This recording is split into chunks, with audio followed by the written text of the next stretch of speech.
Okay, waiting for the okay here. They'll line us up. We're all tall. The last was the Japanese, and then here we've got a couple of really ginormous Americans.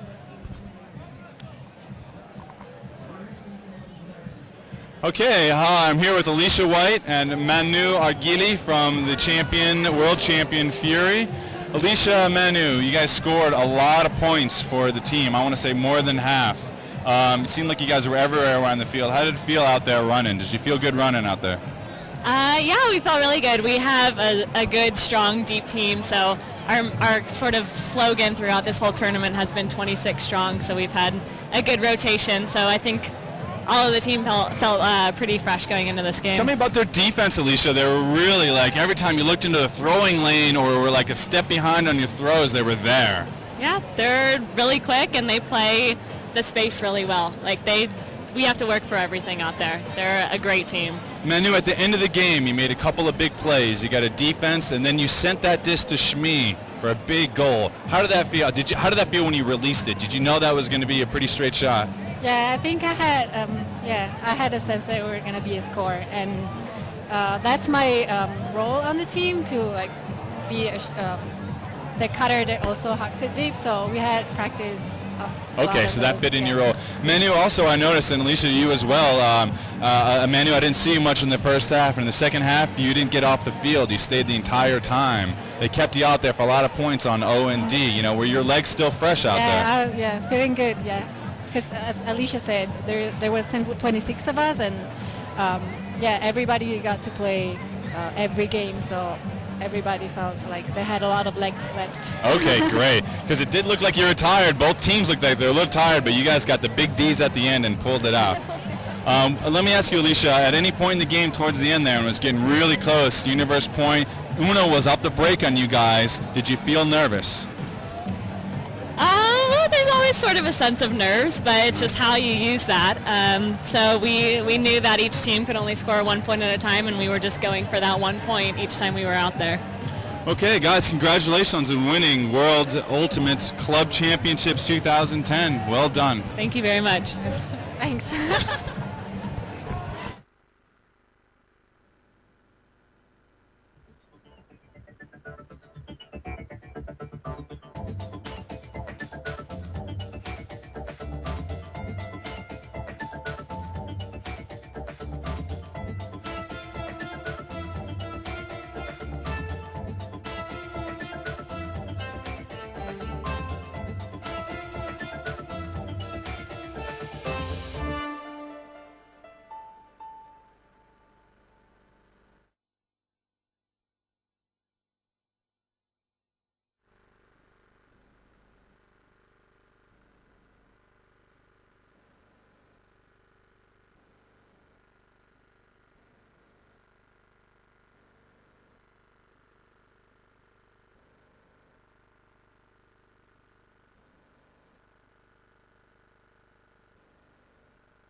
Any West Coast players around here?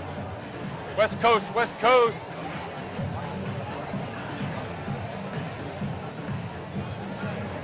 All right, I got Sockeye. What?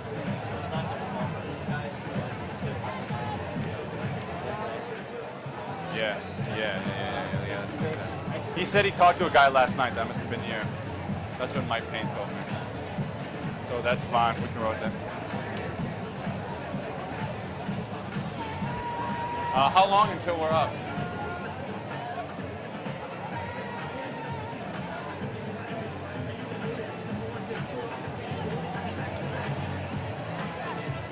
Today we saw the mixed co-ed final, and just had one of the best games I've ever seen in my life. The women's final. I think it's the best women's game I've ever seen. I haven't been to many of this caliber, but amazing game between Japan's Uno and the United States team Fury. Fury came out on top in was it 15? 16. I'm not up. 16-15. I am up. Final score, I think that was. It was an amazing game.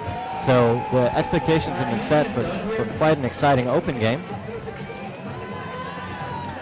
Today we have two American teams, actually both from the west coast of the United States, Sockeye and Revolver, and sitting next to me is Tony Leonardo, coming online momentarily. I was just talking to Ben Wiggins, Brent, before this game. Ben Wiggins, the captain of Sockeye. One of the captains of Sockeye, and I got a lot of information from him. But one thing just in relationship to this game is that he said this, and you hear this a lot from these guys, especially on the West Coast these days. Just like, yeah, it seems like whatever tournament we're in, we play these guys. So this is the fourth time this year they ran across each other. They're very familiar with each other. They played each other in pool play. They played each other at UPAs. Revolver knocked out Sockeye in UPA, so they've been around the block. We got Blockstack TV guys with us. Tom, say hi. Lean in there. This is Tom from Blockstack. You can look at the camera over here. These guys are doing the Ulti Village videos, so make sure you check those out. The Ulti Village. Ultivillage.com. Ultivillage.com. Blockstack.tv is another one for you to watch more of this exciting event and all its spectacularity. BLOCKSTO. You should pull up that mic here. Let's interview Tom while he's going to interview us. Hey guys, how's it going? It's going great, Tom. How about yourself? We're trying to find out some details on Revolver and talk about Sockeye here. What do you got going on? I've been chatting with the guys from Revolver. They look like a hot team. Very, very competitive. Got some huge O-line athletes. And I think we're going to see a very, very steady game from their O-line. Yeah. It's all about the D in this one, I think. Let me ask you this: Did you see Bo Kittredge and Mac Taylor making a lot of plays? Because their numbers were really low on the stat sheet. To be honest, I've only seen a couple of their games and not noticed those guys in particularly lightning form. I was just chatting to the team, and they were expecting big things from them in the final. Big name players, big game. Did they mention that, Bo and Mac then? Definitely Bo, and I think Mac to a lesser extent. Okay. But what about a women's game? Hey, what about that women's final? Tremendous women's final. We were just thrilled. I mean, it was the emotions that we had. The two Japanese women with us that were friends of the Uno team that Sankyo and Miho did a great job for us, and they were visibly upset by that loss. It was a tough loss for Uno. Yeah, totally. I mean, myself and Steve were just on the edge of our seats throughout the... Hey, listen, I tell you, Manu Argili, I mean, we knew she was going to do that. I've seen her do it at Paga. You've seen her do it at Paga? Yeah. She got a couple big Ds. She ripped that disc to Shmi long. Yeah. She was all over the place at the end of the game there, and that's a big time play right there. But both those teams, they in the middle of that game, it was hot. They both made the mistakes under pressure, and there was a couple of points where if you weren't horizontal, you weren't on the end of a disc because the opponent was going to beat you there. Yeah. Which is crazy because you got to figure, like, if you're horizontal and an American, you know, those girls at least, you got another 3-4 inches. But no, the Uno is getting to those discs. I mean, they're just so fast and their hot. Their acceleration is phenomenal. So some of the when the O was really flowing nicely, the amount of space they put the disc up into. Yeah. Just, we'll throw it well over there, 30 meters away from anybody else, and we'll just chase it down, and that's fine. You guys are broadcasting live over there like we are doing. Well, how did you feel? It looked like Bryn and I were thinking both teams were looking pretty tired towards the end there, some dead legs. Perhaps, yeah. I mean, both teams had, the emotion's getting to me. The American team Fury had a much bigger squad, but they didn't play them all. So the Japanese had 16 players, and they were using all 16. Yes. I guess towards the end of that game, Fury had used probably 16 of their team. There was a lot of guys that didn't get any pitch time, or maybe 1 or 2 points. Very interesting. Yeah, they told me after the game that they're a team of 26 strong, but they're definitely tight rotations. Yeah, shortened the lines a lot. Manu stayed the last 8. Alicia was on there all the time. Shmi stayed the last 6. Yeah. Alicia White. There's a lot of Alicias on the team. Snyder was on Alex pulled every pull. Time. Yeah. There's some big players, and a game like that, it's hot. They're going to get tired. I think we were privileged to see a game of such high quality at this stage in the tournament. It's quite often you get to the end of a tournament, it's a week long, everyone's tired, and you get a sort of a lackluster game. That was anything but.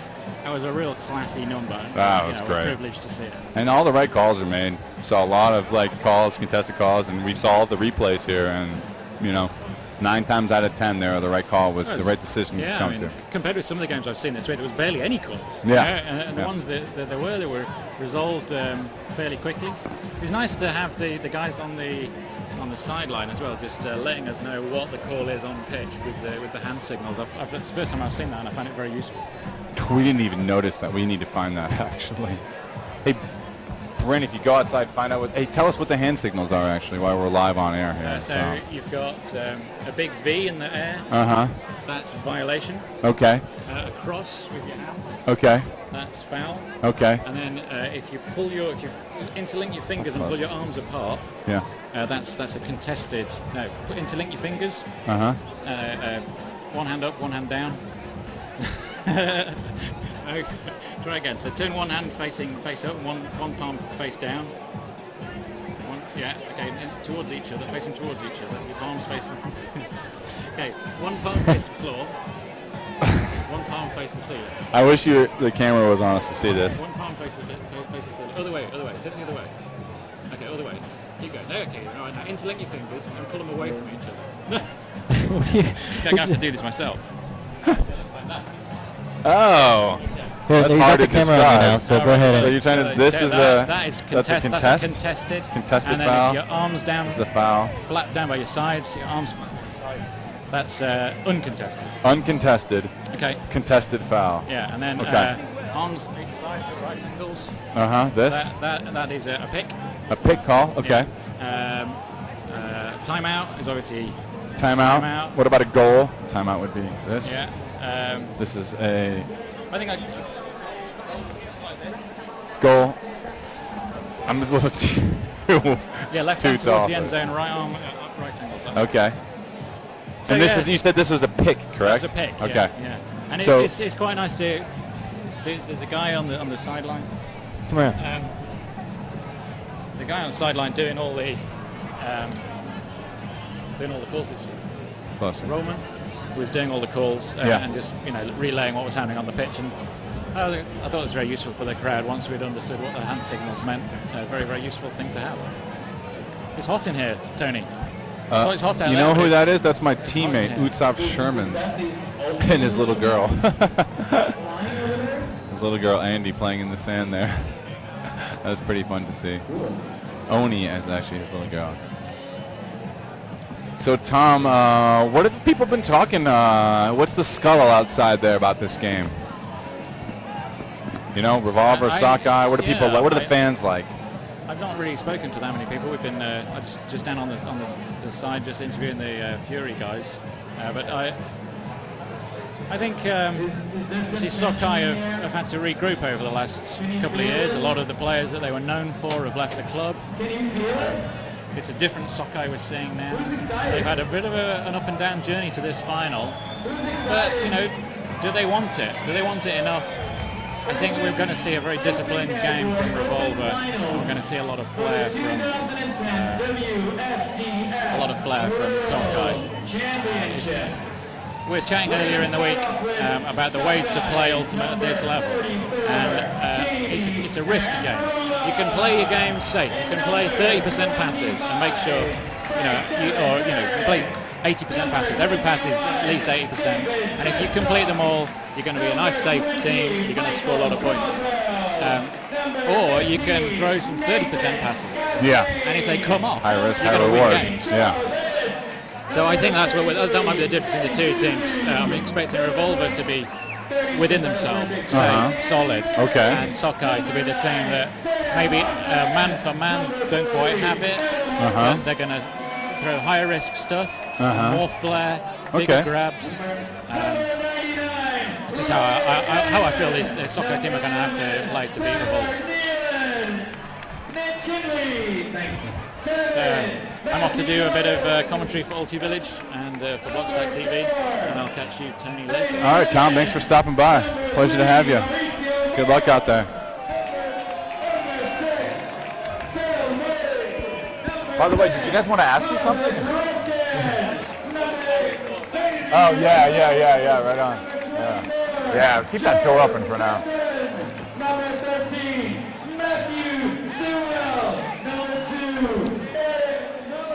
Yeah, we got to keep that fucking door open. No, open. Okay,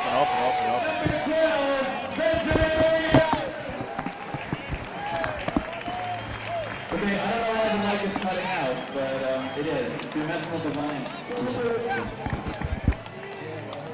Hello. Okay, now we're ready for Revolver. Jersey number 5, Rocky Beach. 17. Producing Sockeye team. Now Revolver is running out.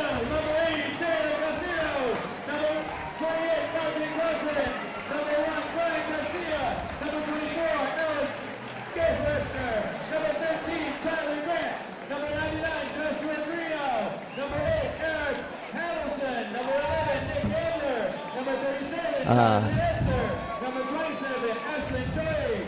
Number 19, Rio Kawaka. Number 50, Theo Goodrich. Number 4, Jonathan Laley. Number 23, Mike Perry. Number 9, Bessie Rasmussen. Number 15, Joel Sargent. Number 20, Nick Sevick. Number 14, Mark Sherwood.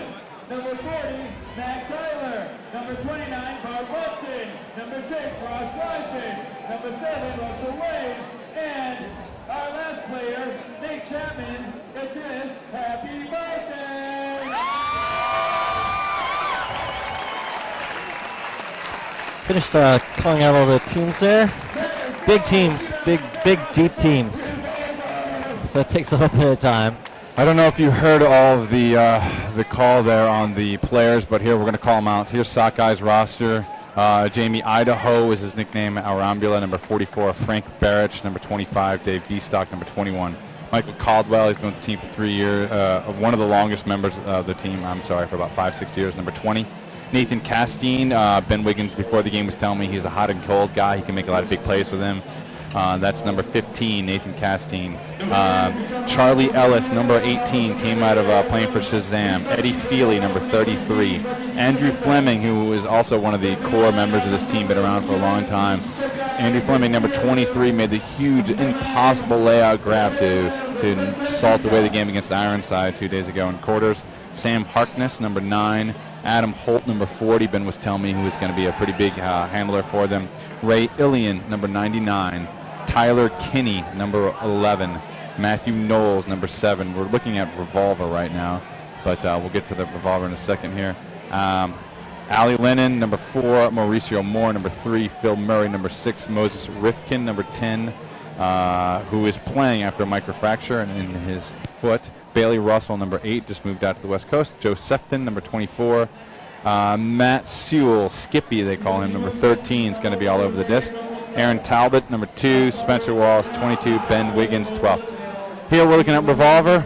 There's number 50, Bo Kittredge, you saw for right there. We'll read off the roster again. Rocky Beach, he comes out of playing Beach Ultimate, actually. Started playing Beach Ultimate before playing Grass Ultimate. Number 5, Jit Bhattacharya, pronouncing that wrong, I apologize, Jit. Came out of Stanford, number 17. Robbie Cahill, big Stanford player, again, number 10. Taylor Casquino is one of these guys on this team that actually has a championship. This team hasn't won UPA Nationals, but Taylor Casquino did twice with the Santa Barbara Condors. Nick Chapman, number 12. Marty Cochran, number 28. Brian Garcia, number 1. Alice Gesquier, number 24. Tyler Grant, number 13. I think he comes out of UW, Wisconsin. Joshua Greenow, an Oregon player, number 99.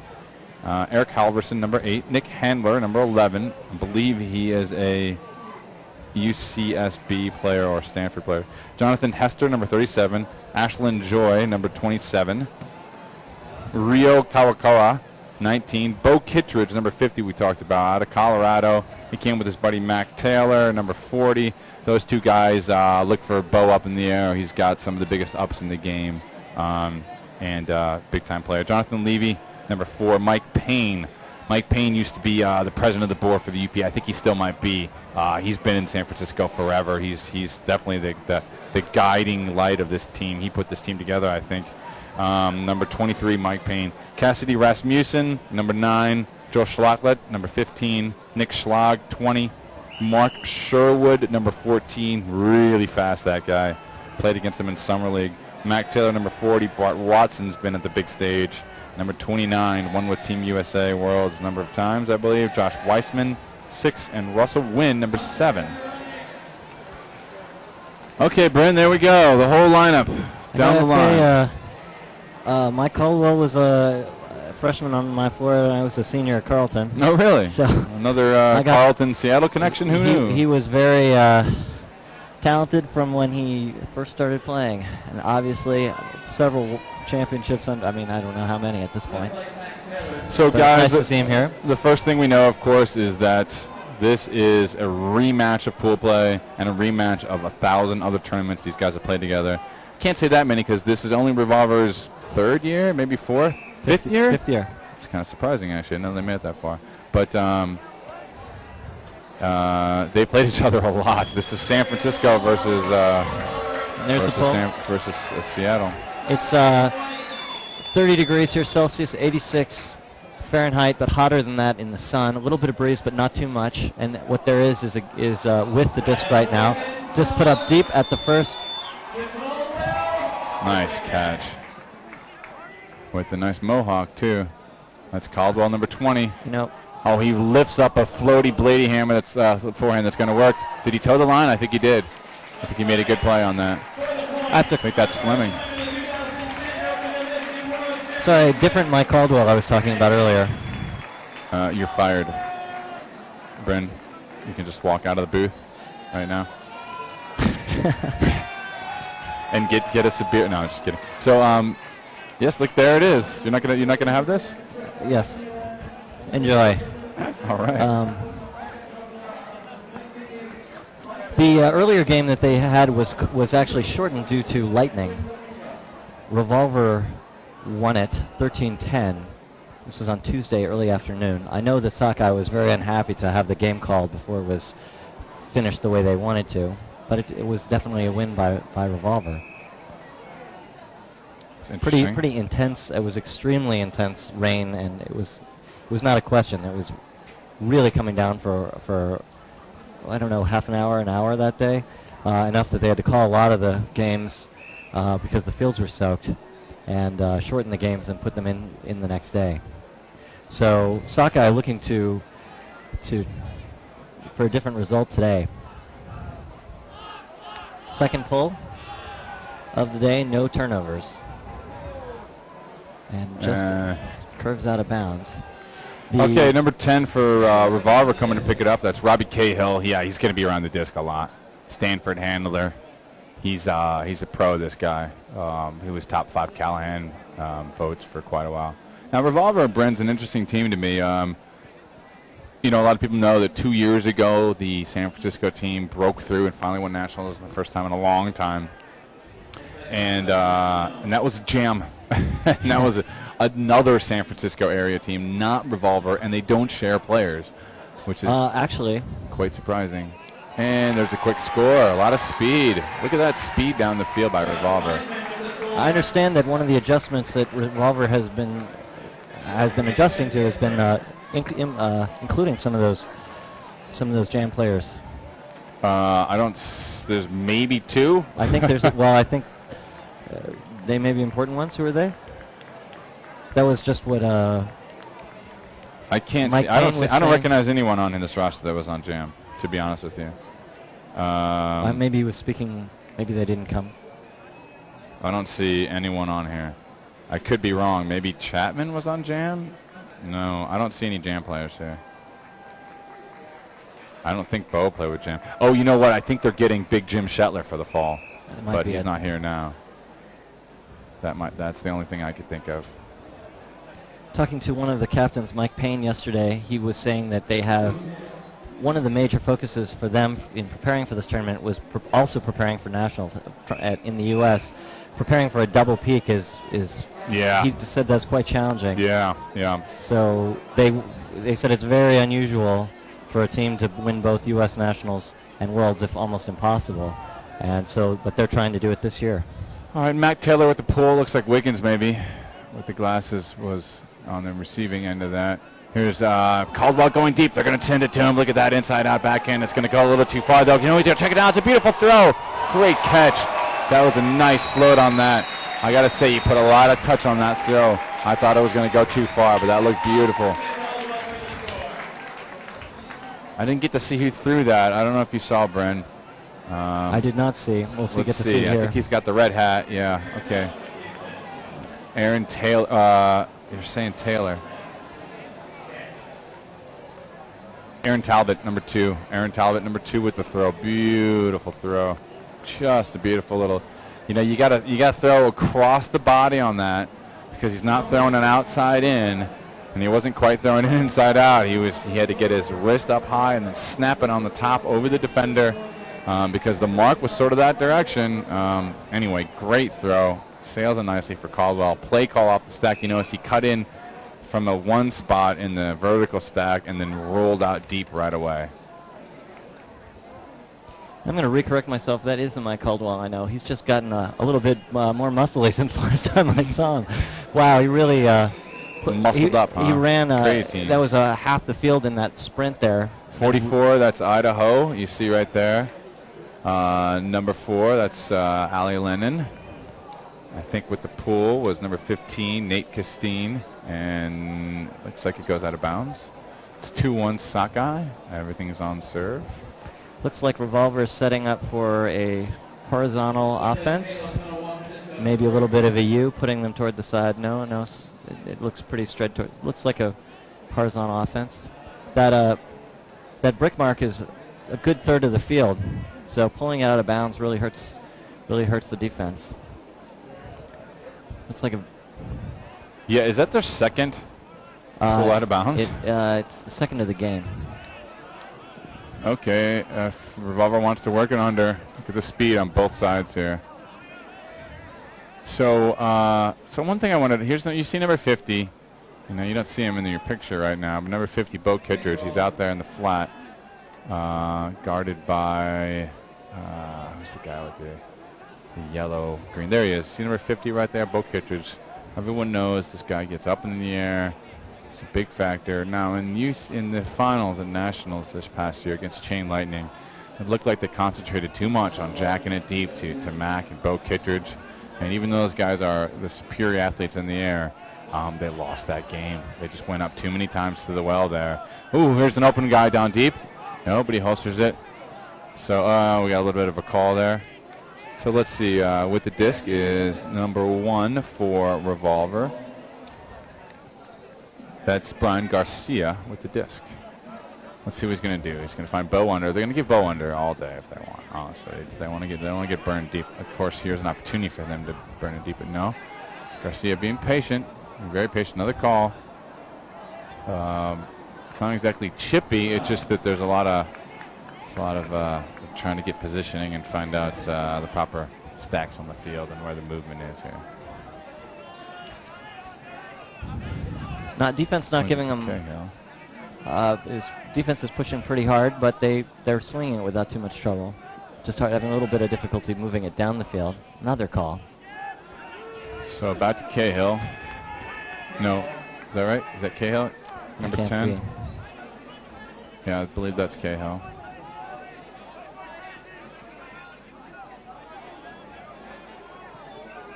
New message, Facebook.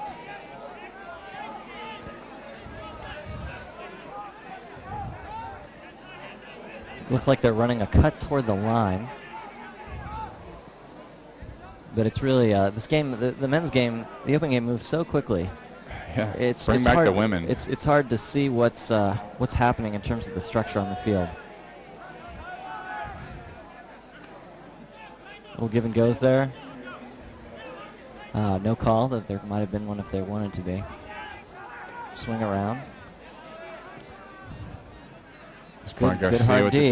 There's the throw forward and the score. There's the score. That's Garcia to Cassidy Rasmussen. I don't recognize all of these names. There's a lot of ultimate in the Bay Area. You got UCSD. You got UC Berkeley. You got Stanford. Get a little replay of that little give and go. It's Bo. Little touch there. Doesn't phase him.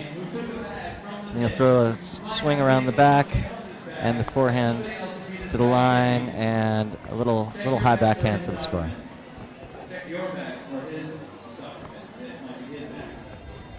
There's Josh Greenow, number 99. He's been helping out with the UPA for a long time.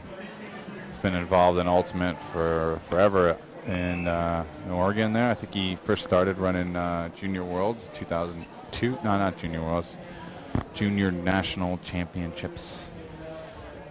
The Revolver, you're talking about the youth or the new players on Revolver, I think, a second ago? Yeah. There's a lot of the that's one of their founding principles is to give a place for younger players to play Elite Ultimate in the Bay, from younger players from the Bay Area. That's what Mike Payne was saying yesterday.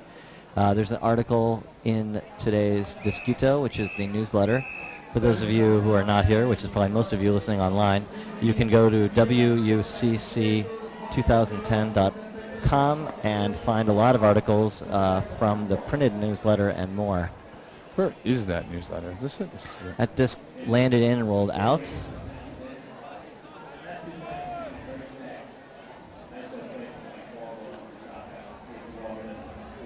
And they're taking it at the corner there, where it rolled out. Hard D there on the back of the field. Looks like more of a horizontal stack. Deep possibilities. Two people going deep. Caldwell coming back, though. Another deep possibility, and it's up. Looks like it's going to float. It's going to be a jumping contest. And Good positioning there by Revolver. exactly. Sherwood.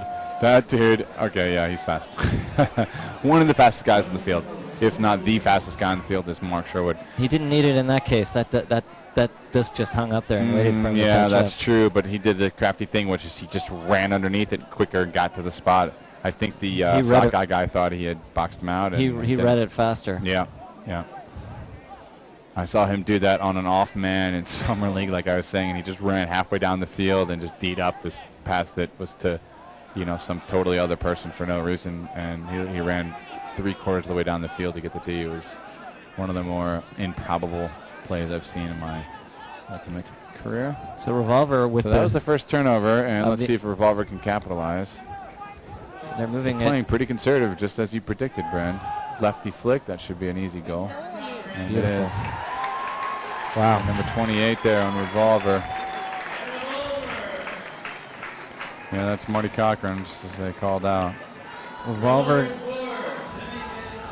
Revolver makes it look easy, huh? These are quick points, except for that string of fouls. Yeah, it slowed it down a bit there, and now they're back up to speed. If anybody has any shout-outs they want to give, you can go to tonyleonardo.blogspot.com and say something, type something.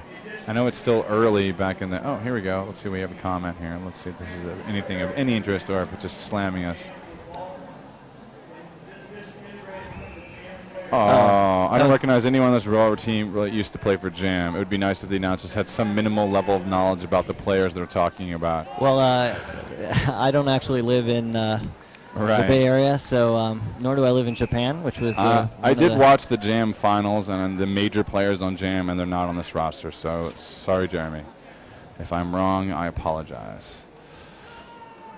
So here we go. If you have any other comments, hopefully I won't respond so snippy to the next one. Disc pulled in. Sockeye setting up in a vertical stack. Okay, here they got to break deep. And Is he going to put it? Nope. He's going to hold on to it. Inside out. Goes underneath. Looks like a mostly vertical stack, but kind of anything. Kind of an anything. It's not particularly structured. That's Dave Beestock is one of the handlers, and that's got to be Wiggins, just by the way he's moving the disc. There's a nice forehand long. Yep, easy goal there. Defense isn't close. So Wiggins jacks it up there to Phil Murray.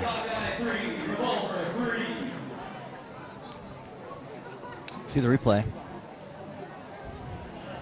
Well, almost Forehand a up the travel, line. but I wouldn't call that. But no, what that? Nice little that swagger. cool little Egyptian Swagger. Yeah, a little like. That's nice. So yeah, one of the themes of this game we were talking about is how much that Sockeye really brought it at the end of those games against Ironside and Chain. I saw the Ironside game, but I heard some people that, against a Chain, they were really fired up at the end of that game too. You saw that game, Brent. Maybe you can tell us a little bit about that. I saw half that game. It was really another case of teams knowing each other and having played each other. Okay. And although less so in that case. Less so that they're not on the same coast the way that Revolver and Sockeye are. Very athletic game.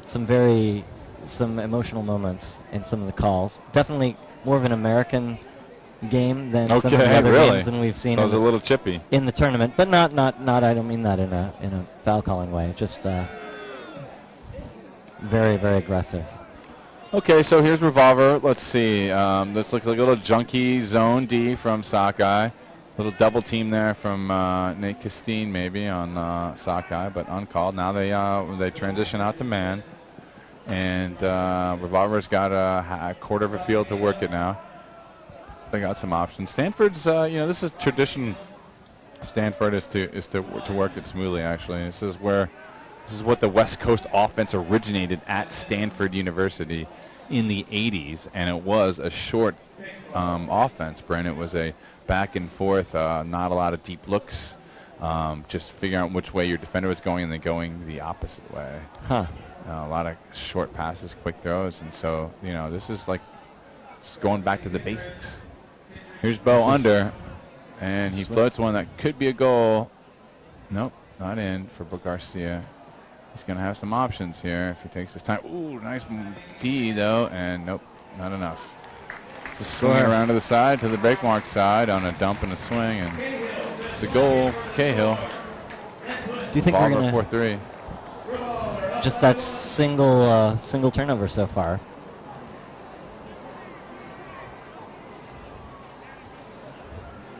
We'll see. It's interesting to see so much working of the disc by Revolver. They're not putting it up unless they're really sure of it. It's a little bit more conservative than Sockeye, who's gone deep several times to great effect, but also with that one turnover earlier. Turnover's a big thing in this kind of a game. We're 7 points into the game. We've only have a single turnover between both teams. So, for those of you listening or watching who have not seen a lot of Ultimate, at the very top level, a lot of turnovers, they don't happen every point. No. No. The record being the Furious George Death or Glory semifinal game in 2004, 2003, 2002. The years are slipping by me, Bren. It was a 17-16 win for Furious, and Death or Glory made 2 turnovers the entire game, and Furious George made 1. Wow. And that was the difference of the game. 3 turnovers in the entirety of a 33-point match. So when you play to hold the disc in this level of open, you can do that. It doesn't happen all the time.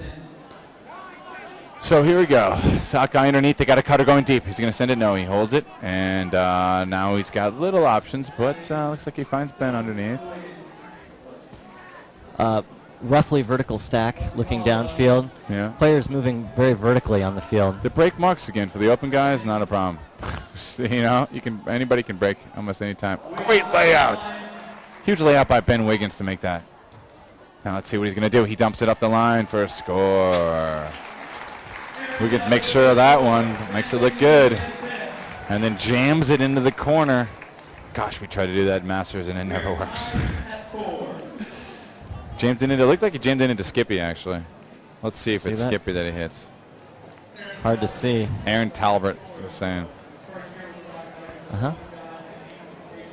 So I got word here online that the 3 players, I guess that's not when you got a roster of about 26, I don't think 3 really constitutes a major contingent of former Jam players, but there are pretty major players. Bart Watson, Team USA player, won a bunch. Taylor Casquino, like I mentioned, is one with Condors, the national championships, and then I didn't realize it was also part of that Jam contingent, and Brian Garcia. So that's the answer to that trivia question. Thank you, Jeremy. Thank you, Jeremy. Oh, the comments are flying in. 4-4 tie here. 4-4 with Revolver still got that advantage. Yeah, it's 20 minutes into the game. The cap is, I believe it's the same as the other games we've seen, which is a time cap at 100 minutes. Is that going to come back? I don't think that's coming back. Wow. That's coming back really nicely. That's about as good. That looked very cool. That was fun to watch. Oh, Garcia can't get to it.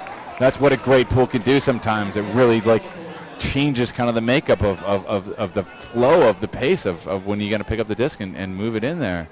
Got to give a lot of credit to Sockeye for that. We got a call here. Bryn, we got to find out who made that pool. I don't know if you were watching down there. I didn't. I was trying to follow the disc as it was up in the air. So, whoa! Sneaks it in there. Forehand break. Big break. That was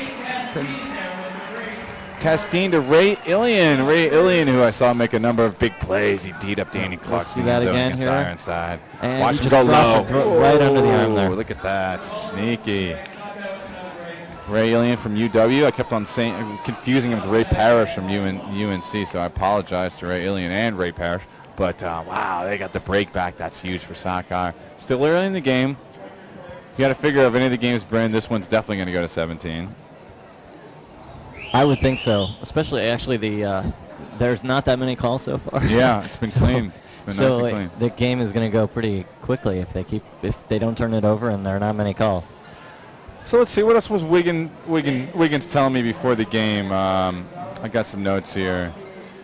You know, he said this is a lot of turnover. He said since 2008 when they went as Team USA, when they won nationals and stuff, they've turned over, 75% of their team.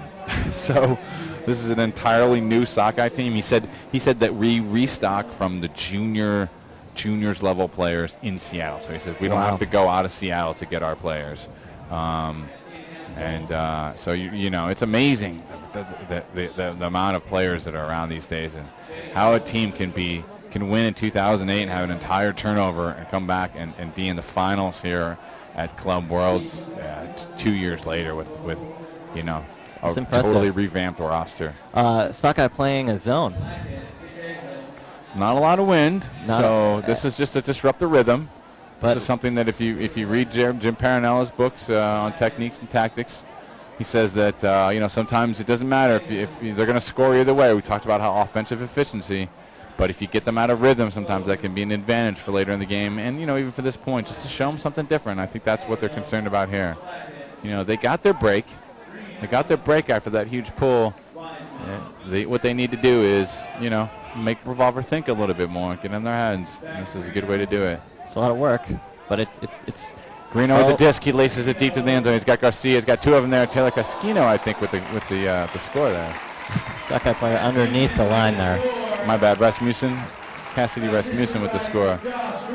Good patient work on the part of Revolver there. The score is tied 5-5.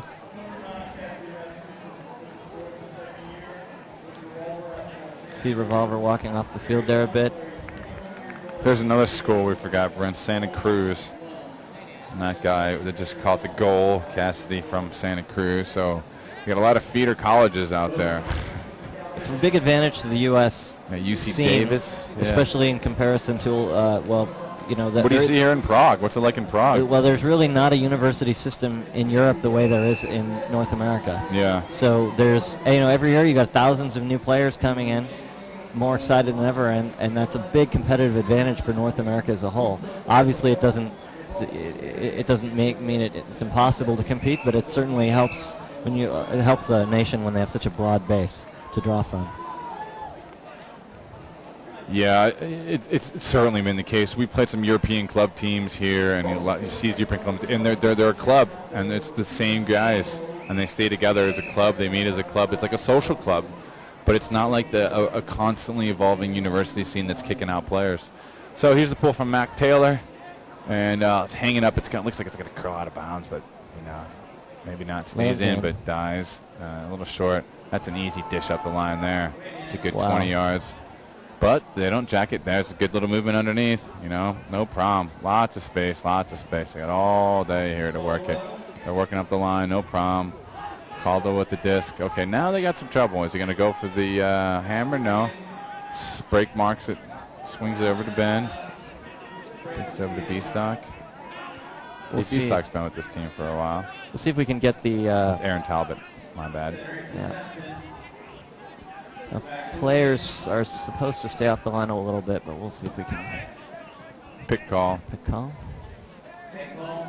So fives and Sockeye with the... I think they got the break back. I think they're on serve, if I recall correctly. No call. And goal. And a score. And call. No call. Call? No call? They're trying to figure it out.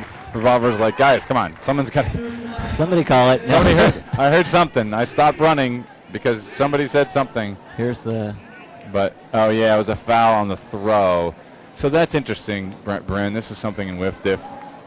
The rules say if a foul is made, play stops on the call.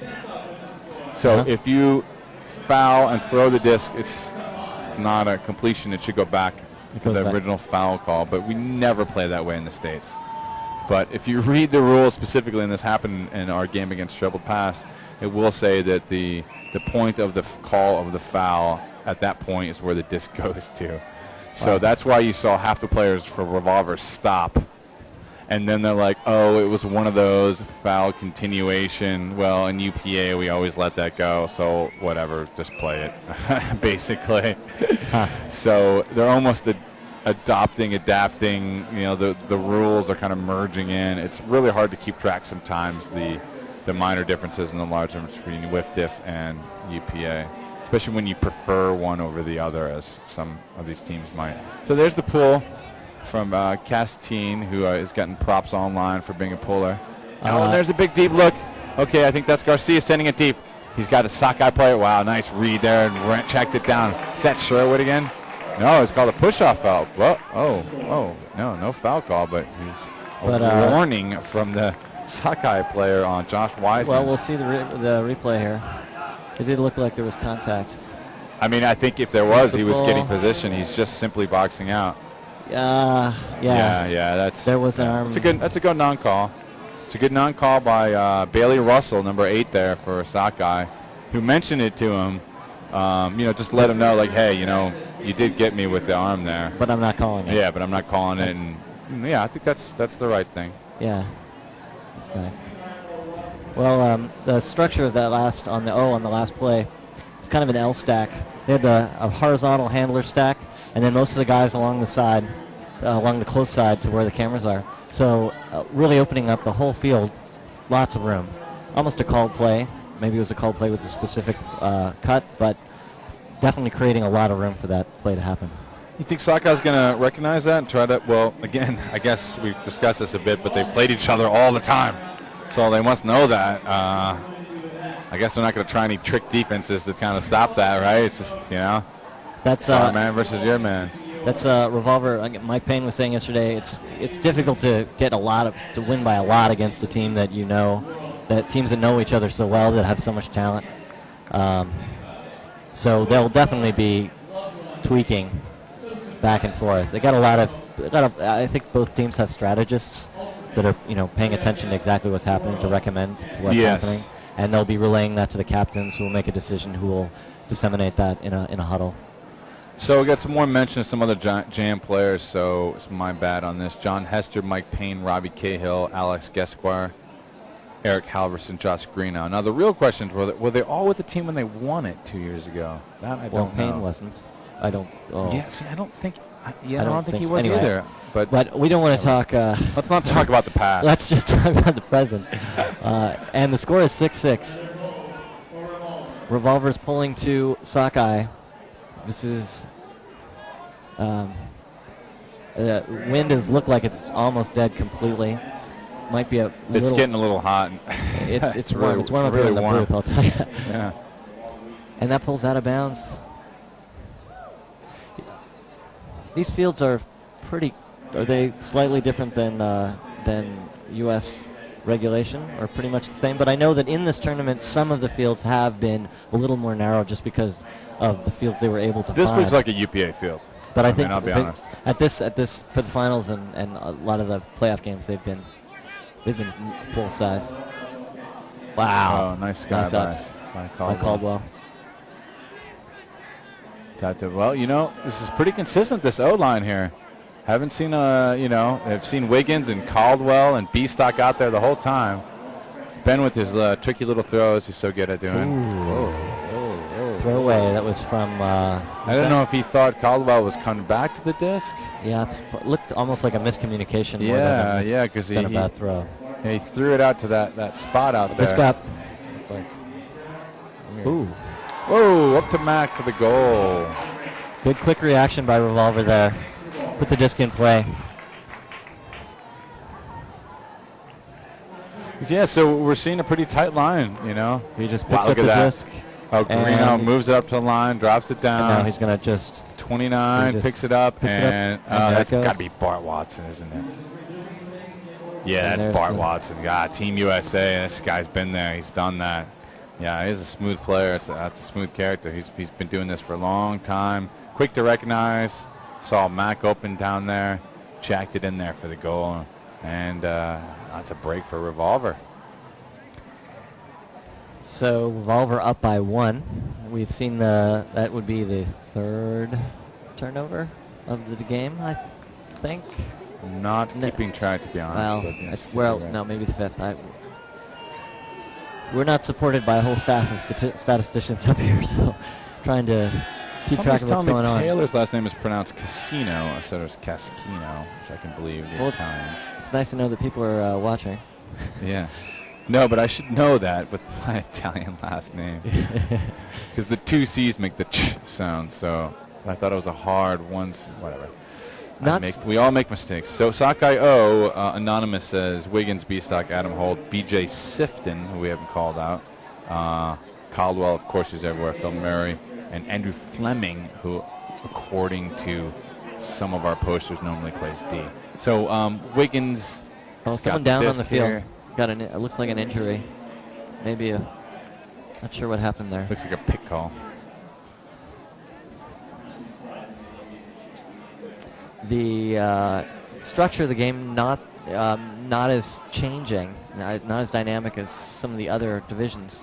This looks like most of the time a vertical stack, nice putting it up deep. That's going to hang up there for Andrew Fleming if he makes a play. No, he gets. Oh wow, hung up too much. Fleming couldn't go for it. He had Caldwell coming in behind him, so he couldn't go for it. And it looked like Bo Kittredge there was able to come over the top and get to the spot before Caldwell. Let's see that. Watch replay. this. It's going too long and it hung up in the air. Oops. That was the earlier injury. I guess it was that fell down. So here, watch this coming up here. So there's Fleming. He's like, okay, Caldwell, you get it. But no, unfortunately, there's a larger man behind him with bigger ups, and that's Bo. Revolver puts it into play. Once again, that sort of L nice stack. Nice by Alien, but it just didn't get to the. Should have been a little shorter and a little bit to the side and not to the middle. So Caldwell here on Bo. Disc is back in. Revolver pulling. You saw that again. There's foul call. You're seeing at the beginning of this point, or just at this moment, Revolver players in the middle of the field all pulling toward the closer sideline to get out of the way. There's 3 different players who were moving at the start of that accidental start of play just then. So they're pulling to the near sideline to open up the far sideline is what you're saying. Yeah, the whole middle is open. Look at that. There they come right over. Yep. Now they got the whole other side. Wow, they're all on one there side. It is. Oh my goodness. Rip completely open. Wow. Boy, did he let that go. Oh, sending it back. I've seen Bo travel before on video, I think, but I didn't see this play, so I'm not going to make a we'll get to see call. I don't know, it looked pretty clean right there. It looked clean from that angle. Clean from that angle. Looked very clean from that angle. Anyway, it's coming back. Will he do it again? Will he pull what I call now the Brody Smith play? That is Fury, I believe. I think that was some of our Fury players, world champions. And a swing that up. little, the little dishy flip up forehand. Scuba over the top. Back to Bo. Look at Bo in the middle of the field now. I haven't even really seen him go to the end zone yet. Pops it up over the top there. A little I.O. backhand down the line. Nice. Oh, drop it to Bo. A little dangerous, but gonna make it work. A lot of space deep. A lot of space deep. It looks like they're waiting for that deep cut. They really do have a lot of patience, and Sockeye isn't pressuring them. I'm not sure why exactly, but yeah, it doesn't. They don't seem. Their D doesn't look as fired up as I've seen it. Russell Wynn in that number semifinals, 7, for example. Is around there a lot. Yeah, I mean it's still early in the game, you know. No, I'm not saying 6-7. That's just a single point and a possession away right now. But number 80 there is Taylor Casino, by the way, who's part of that handle there. So they have a pretty good rotation of guys there. Number 14 is bid and score. So Mike Taylor to see who got the score there. But a goal for Revolver.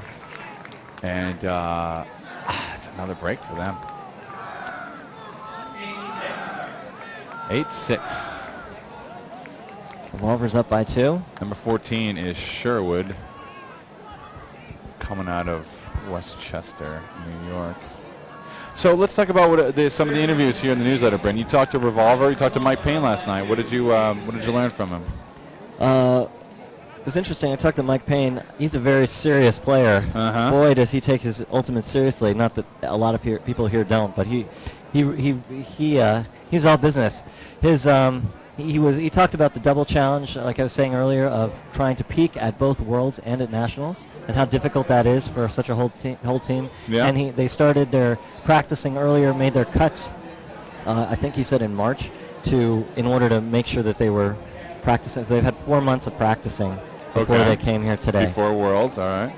They've had a little bit of a difficulty adjusting to the tournament in terms of the logistics of this country. Maybe that's, I don't know if it's an American thing, but the fields are far apart, so it has been a little time to get between the fields. Okay. And he said the Sockeye in pool play was also one of the hardest parts in the tournaments on the field. And the Buzz Bullets, the Japanese team, in the semifinal, because they play such a completely different style of ultimate. Right. I was wondering. They Buzz Bullets had been crushing the competition, and yet Revolver comes out and seems to handle them pretty well. 17-14. I was kind of wondering how that came about. Well, they said it took them a little while to get used to adjust to it, but once they adjusted, they came ahead and won. I think the final score was 17-14. Yeah. So, but really, that was a very interesting game to watch too. Did you watch that game then? Again, part of that game. I didn't watch the whole thing, but again, shorter Japanese players against these very tall, very high-jumping American teams, but with the ability to huck it, very fast huck, to get that huck off faster than a lot of the American teams can. Okay, right. Like there's not that big wind-up they're used to seeing. Oh my goodness, he's about to put it from.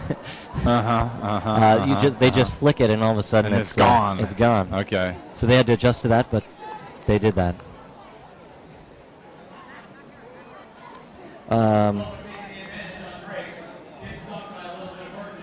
Both teams very oriented internally toward bringing toward good communication within the team, giving people opportunities and so on. Both different personalities on the teams, but both teams are very interested in the long term, growing their team year after year. Yeah, Sockeye is. I was talking about this earlier when I was live blogging from the Ironside game. I sense that Sockeye has a great brand. They've always had a great brand. They've had a great. It sounds silly, but they've had a great disc design. They got a great name. That looks like it might go out of bounds. No, it's coming in. So, and they've been able to. Oh, saw that coming. Whew, lazy throw. Oh, wow. Unbelievable. He just dropped 2 passes, you can almost say, because he should have caught the Callahan. That was wow. That was an amazing turn of events there. Nick Chapman just blows through the lazy Sockeye throw. We'll see that. Can't get the layout catch, and then here just softies it. That's when he should have laid out yet again. Unfortunate break for The disc is up already. Wow, this is going to go right back to Revolver, though. There's 6 men, 8 men under the disc. What did I tell you? Back to Revolver. So what happens when you flip. There's no, that should be called back here. Yeah. The Revolver player is pointing at the other guy saying, you guys hit each other. Bart Watson saying no. Number 25, number 6 for Sockeye. That's Frank Barrich for Sockeye. Number 6, Phil Murray. Did you see it? What did it look like? It was just out of the frame. It looked like a mess. This is the right call for the disc to stay here. You can't really call too much of a foul. I didn't see somebody come crushing over. No, it was a hospital throw. Yeah. I mean, look, there's hospital throws, and yet you can still Hammer. be fouled. You know what I mean? But I Yeah. didn't see anybody jumping on someone's back. I thought they were all legitimately going No, for the disc. and they didn't have to call the ambulance, so that's... Yeah. So you can't even technically call it a hospital So foul? that's right. Is that what you're saying? So number 29, that's Bart, of course. 40, Mac Taylor with the disc. Revolver's chance to go up out here. of Colorado. Yeah, Revolver's got... this would put them up 3, which would be very significant. Yeah, it seems like Sockeye goes down every first look at half that. of every game. That's too far. Oh, that was really... I can't see what number that was. Didn't really Revolver like that throw. faked forward. The Sockeye player bought it. Didn't need and that then throw. went deep. The Sockeye player caught up, tried to catch up, but couldn't. But the disc was just couldn't quite. Revolver couldn't quite hold on to it there. Ashlyn Joa with the layout bid in the end zone. The throw from Mac Taylor.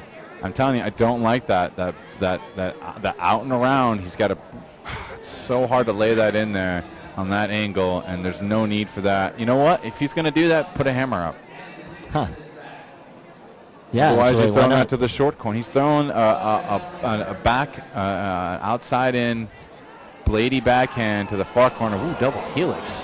Wow. That was ugly. That was not pretty.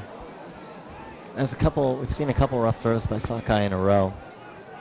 It would be, if they get the disc again, they It might looks want to like call Bren there timeout. just did this on purpose. I mean, honestly, like, okay, listen, we tried to give away your point, and you didn't catch the Callahan, and, you know, karma says that we should just keep on throwing the disc away to you until you score. I mean, Well, I would. what does it look like to you? It doesn't look like. Doesn't look good. From the very beginning, where they allowed that almost D. Yeah. That they're not playing with the enthusiasm that we saw in some of the other games.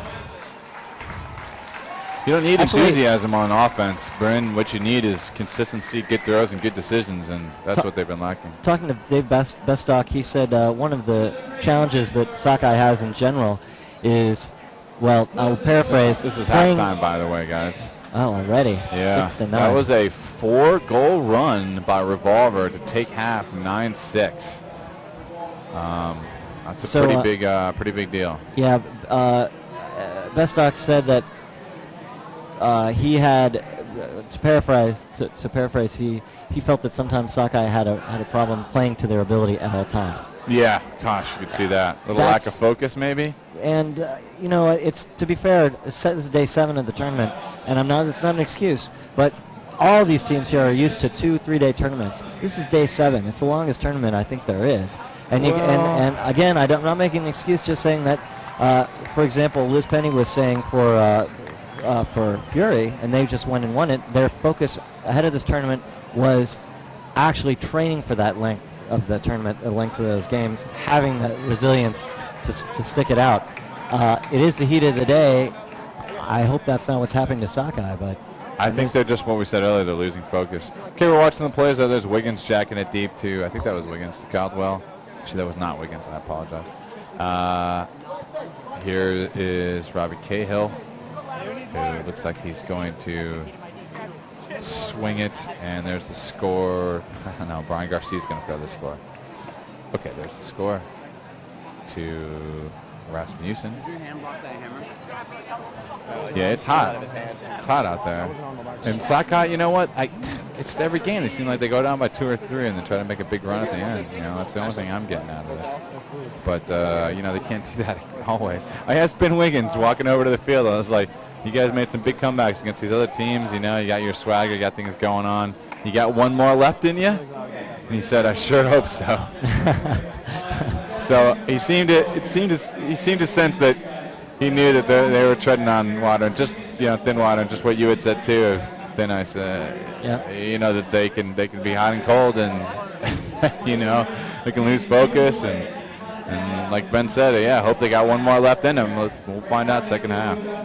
Actually, you were talking about having seen a lot of the same players on the line on Sockeye. Yeah. Something else Payne was saying, that they've been able to, at least as of semifinals yesterday, he actually had stat numbers he was throwing at me, saying something like his team has played 22 points less than the Buzz Bullets or something, or maybe it was, I think it was compared to Per Buzz player. Bullets. And no, per player. The top, because the Buzz Bullets only brought 15 players, which is obviously insane. But he said that their key players versus the Buzz Bullets, factor of 4 difference. Factor of 4? 4 times as many. But Payne was telling me this last night. That's what he said. So I think they actually sat down with those stats that are available online. Yeah. And actually figured who the key players were, and actually saw, you know, they're saving their key players for the most important games of the tournament. Guys, we're probably going to end up cutting into a break here at halftime, but if you get a chance, do check out those stats online, WUCC2010.com. You'll see the stats for all the games, all the matches, God, there must be like 400 games being played. Over 700. Over 700 games.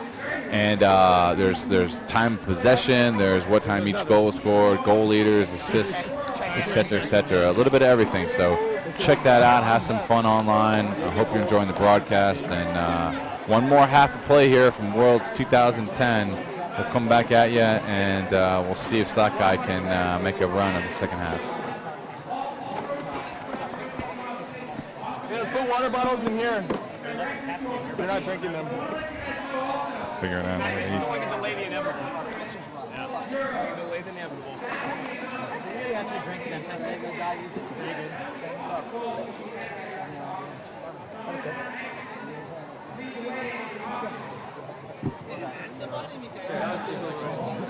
You've been, Mitch Chapman, was that been a Callahan? Zone where it's not close enough to these kids and it's not fun. Banana run, you can play. Yeah. You don't want it? Was that been Callahan, the first one? Yeah. I wasn't looking at the line. I think you would have. Could you have caught it? Probably. It would have. You got there at the exact same time. It wasn't a bad throw. It was like you were just there. It was a bad decision. Was it a bad throw or a bad decision? I think so. Yeah, you're deep. No, you just didn't see me. Oh, yeah. I came from behind a guy. You the video. Scandal. Just lined up perfectly. Around those. Exactly like that.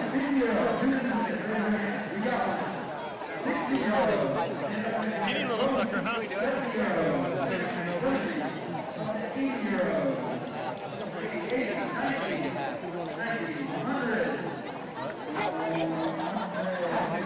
Woo, that is buddy hike. Dry out. Damn wild.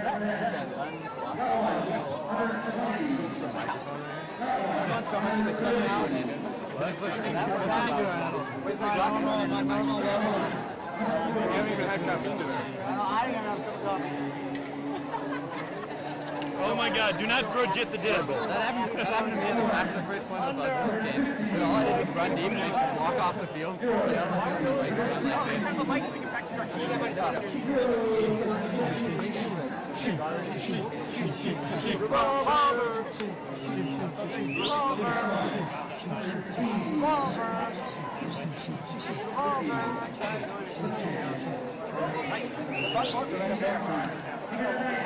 We yell bud.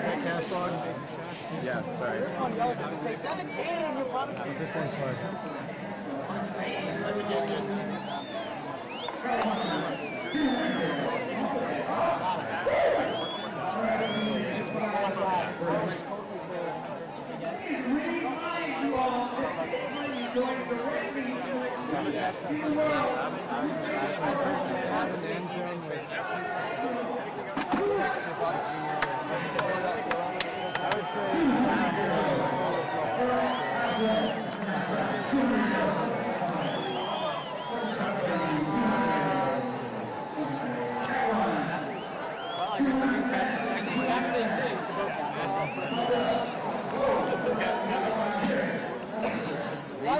left, Revolver! Levy. Yeah, there is a long hair.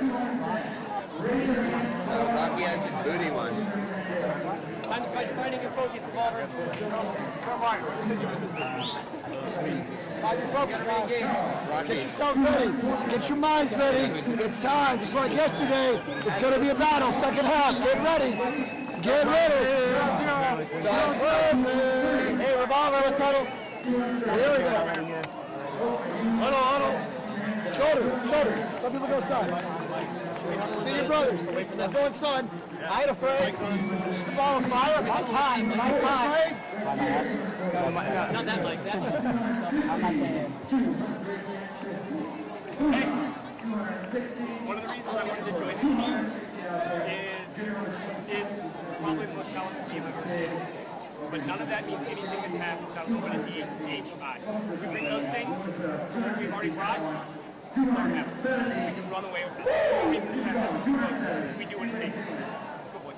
Hey, the difference in that last 3 to 4 points was we got our blue collars out, we played hard marks, we were on them on D, we were not giving them their first option, we were trying their third or fourth options, and they were fucking tired doing it. Okay? They're going to come out of this half rejuvenated, ready to go on a run. We have to work them until they're that tired again, a couple points from now, and then we're going to finish the game quick, I guarantee you. Okay, so if everybody commits to putting the blue collars on and working fucking hard. Come on. Not enough!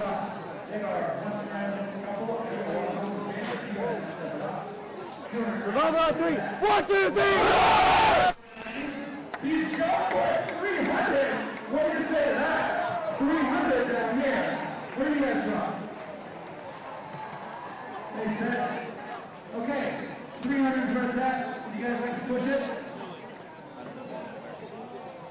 Yes, 310 up here. What do we have down here? 310 versus, come on, show some drive. You doing it? 320 is it. 330, you guys want to compete for this or put the ball away with it? Go for it. Okay, 330. Anybody else? Anybody else? Anyone want to jump up? Bid like 340 euros?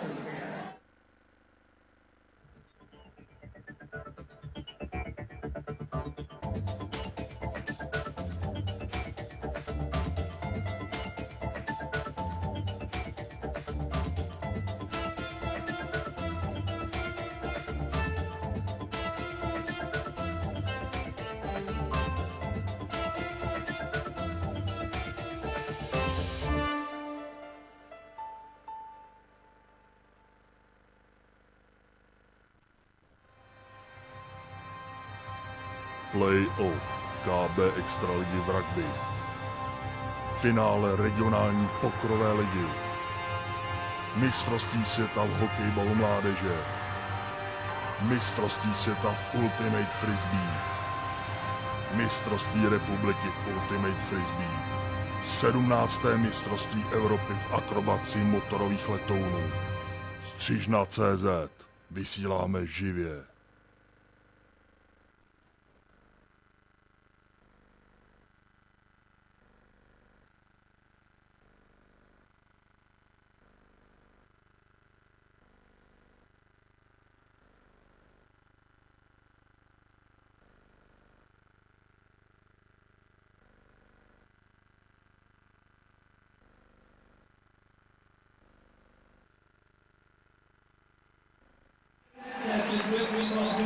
And we're back.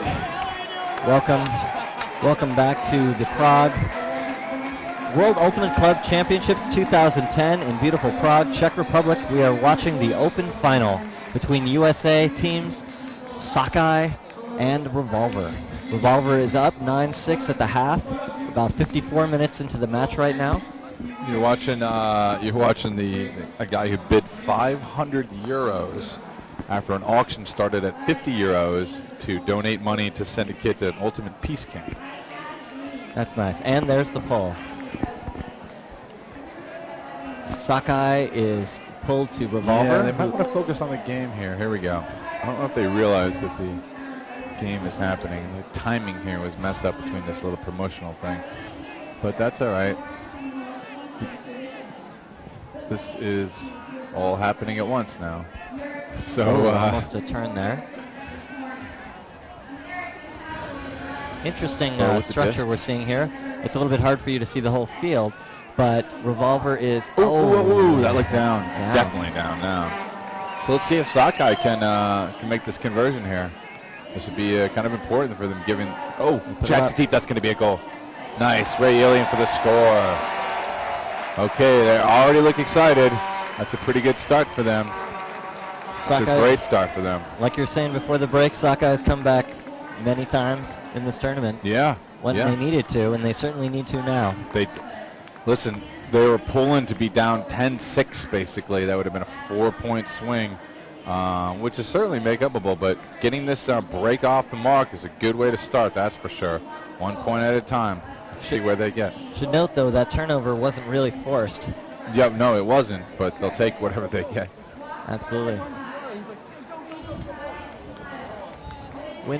Wind is kicking up a little bit out there, but still pretty chill. Lots and lots of people here in the stands. The stands on the opposite side are actually sort of the more distant bleachers. The near side stands are absolutely completely full, and on both sides of the main tribune as well.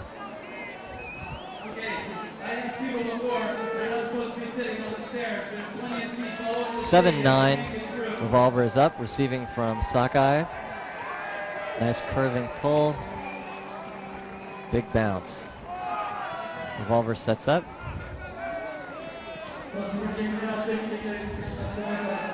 Pulled all the men to one side of the field and put it up deep. Whoa, whoa, wow. Amazing sticky hands. That's Bo. That stuck in his hands, didn't it? That's amazing. Against 2-on-1, it still came up with it. Ray Ilian got a piece of that. Another Sockeye player got a piece of it. It bounced around in the air, and it stuck to Bo's hand. Let's see that replay. Watch this. Here it is. 3 guys. Ray Ilian goes up against Bo, gets it. Wow. Oh, wow. 2 hands, and Bo just sacrifices his body. He's going to fall down on his ass. He's going up for that. You know, he doesn't get the big sky that he's known for. Ray Ilian gets the big sky, but yet he comes down with it. Big play, big play. Interesting that we're continuing to see Revolver.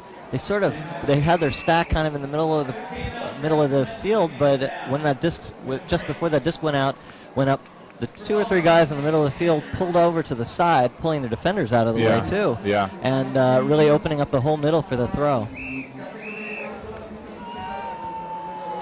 That's quite good team play to be organized enough.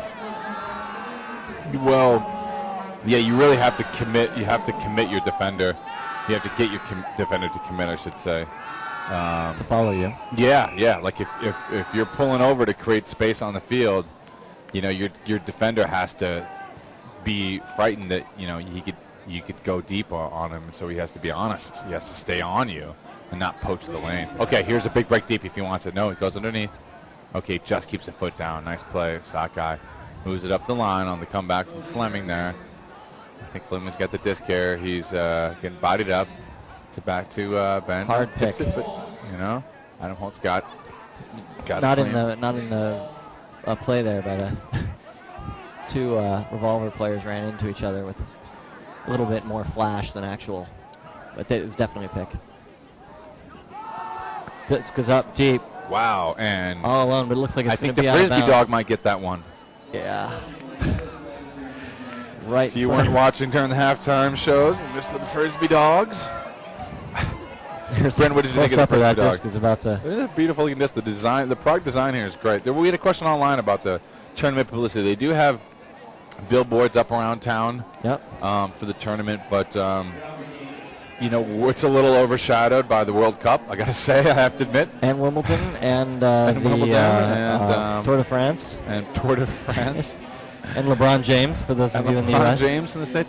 So we're not getting, you know, so much love here necessarily, but, we're here. The shop is sold out a lot of stuff in the first couple days, actually, so they'll be ordering more for people who actually want more of that design. For Frisbee players, this is great, and 136 teams, biggest team ever, but for the outside world, of course, you know, we're never going to be Disc is Wow, up. that's a great looking forehand. I like how that sinks down there nicely in the back of the end zone. Didn't even need to do that, but we'll take it. No complaints. He had that disc the whole time. Very pretty. Beautiful pass. Beautiful pass. Very pretty. I want to see the replay on that. See the Who replay, sent that? and I'm going to bet. I think it's win. Let's see what happens here. No, it's not win. This goes up. Wow, look at that. He IO'd it and then kept it just hung up there. A throw. What a throw. Mac And a beautiful Mac cut, Taylor. too, to set that off. Who's that, sorry? Mac Taylor from Colorado. He and Bo Kittredge are buddies there at Colorado for a while. I think they might have won a championship together. Someone online can comment, hopefully, on that and tell us the full story. But Mac Taylor was in the running for Callahan last year, I believe. Even though my team beat Colorado at least 1 point. Never made nationals, so let's not give all the props to Notre Dame. But Mac Taylor, very top-level player there, and see why. Mm-hmm. He released from low and inside on a forehand, swept it up, and put it in a position no one in the world but his man could get to.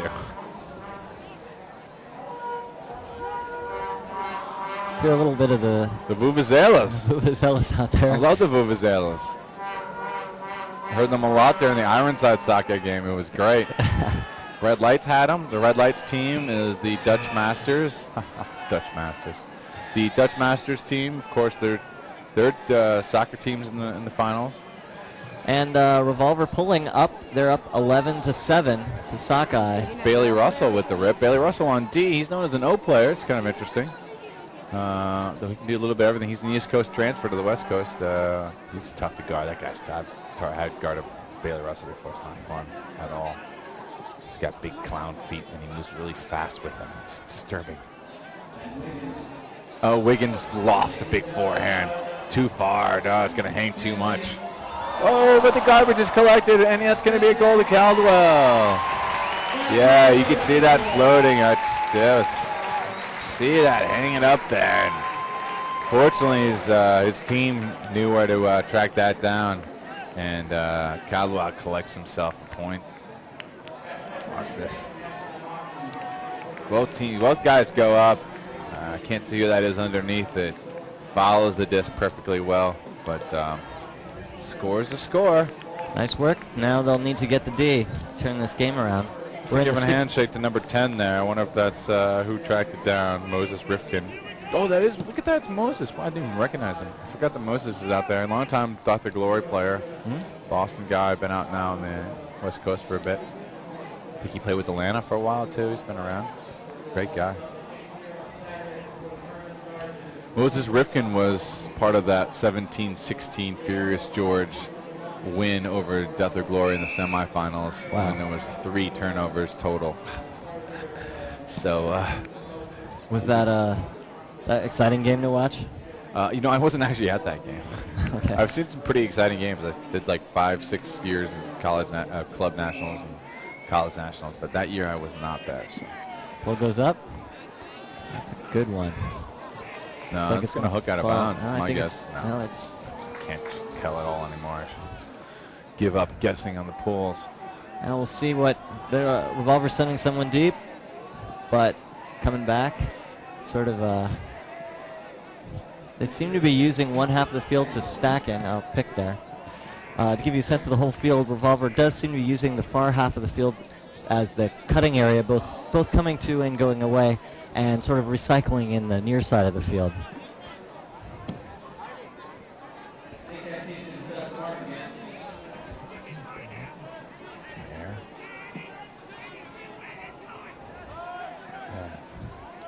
Vertical stack set up. There's a dump and a swing as a give and go. Sockeye putting on some good pressure here. They need to. Is that a foul? Some kind of foul somewhere?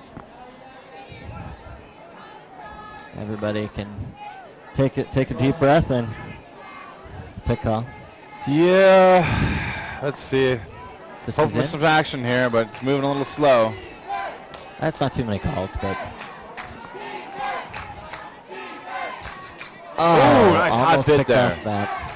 Castine can't quite get to it, though. So Cahill with the disc. Dumps it down. There's the up the line to Bo. Bo wants no. It's a good decision, really. He doesn't need to put it. They're up too big. Okay, Bo. This is going to be Bo. Fireworks for Bo. Wow. That's what I tell you. That was very nice. However, Castine, who looks hurt, just kind of disappointed in himself. But let's see the that was replay basically Bo's the entire way ever since it was released. That was a tough thing to. A little spike by Bo, just to let him know, hey, you know, you got to knock the champ off the high post. Sockeye didn't have position though, so he was also moving forward, probably cutting in. Yeah, exactly. It was position favored Bo, and he used it. You know, I tell you, I saw the stat sheet, and there's 10 guys on this Revolver team that have more goals and assists total at Worlds than Bo Kittredge, and Bo Kittredge is a guy that, you know, can catch 7 of those a game, no problem. So you know, in a way, you know, that little spike at the end was like, hey guys, you know what? You might think I'm not around, but I'll tell you what, you put a disc up in the air, that's going to be mine. So here we go. Mac Taylor is going to rip it down on the pull. It's 12-8 Revolver. They are firmly in control of this match. They're not dominating, but they're playing very solid right now, and I haven't seen any mental cracks out of them, except for a couple hell points that they pulled out. So big pull, it's going out of bounds, coming back in again. Very nice, landing right in the back of the end zone. And they've got the D on, keeping the disc back in Sockeye's own end zone. Swing up the line. Ooh, no, he's in. Yeah. That's Moses, number 10. Kept it in there. Floating it up a little bit further, might have than he meant. Fakes the jack, goes back under. Good switch there by Revolver defenders. Uh-oh. Nope. What does he want? Couple guys deep. Is it Talbot? Caldwell? Oh, There's a big ready. It's going to be a goal. No one's sending it back. Sending it back. Usually when you see a guy that open, you got to be wary that it could be a reason for that. Defenses won't give that up so easily. Revolver had a nice switch there earlier, where it was quite obvious that somebody was going to get open deep, but they saw each other and made kept that from being dangerous. So it's Adam Holt, number 40, for Sockeye going up the line. Moses Rickman with the disc. Got a couple line-up cutters. Oh, he does. Throws it up the line, gets it up the line. Back to Moses. Oh, that's Wiggins, my bad. Wiggins dumps it over here to B-Stock. 21. Wants Wiggins, can't find him. Wants Moses, can't find him either. Oh, he's forced to try to jam it up to Andrew Fleming, and he can't get there. Instead, Revolver right there. He looked for the dump, but didn't see it and looked back upfield. He looked at 2 different dumps and didn't stay long enough to watch the dumps. The dumps were covered. Oh, nice catch there. And that cost him. So let's see what Revolver's D-line, Nick Chapman with the catch right there with the disc. Dumps it, swings it back over. No one's cutting deep. They're being conservative. Chapman, yes. No, that's Sherwood, isn't it? Yeah, it is Sherwood. There's Mac Taylor. Timeout call. Good call. Good call. Good call. Very good, well-coached team here. That on that turnover, Sockeye did look to 2 dumps, as you said. Didn't like either of them. Then threw into the poach basically. Yeah. Always, on my training it was if you commit to the dump, you wait for the dump to get open because they'll get open immediately. But they got out of position there. The problem was that if he threw to space for the one dump that was behind him, he would be throwing into a potential block by the other dump's defender. Yeah. So then he turned to look at the other dump and had a similar situation and a worse angle because it was a cross field. So he would have had to put it on the towards the wind back over to the far corner. So they just got themselves out of position. And I don't know. I don't know what that is. I don't know who to give credit on that or say had a fault with that. But that's bad positioning that they got themselves into. Unfortunate, really, you know. They couldn't focus on one dump. We couldn't get that open. So. Well, it's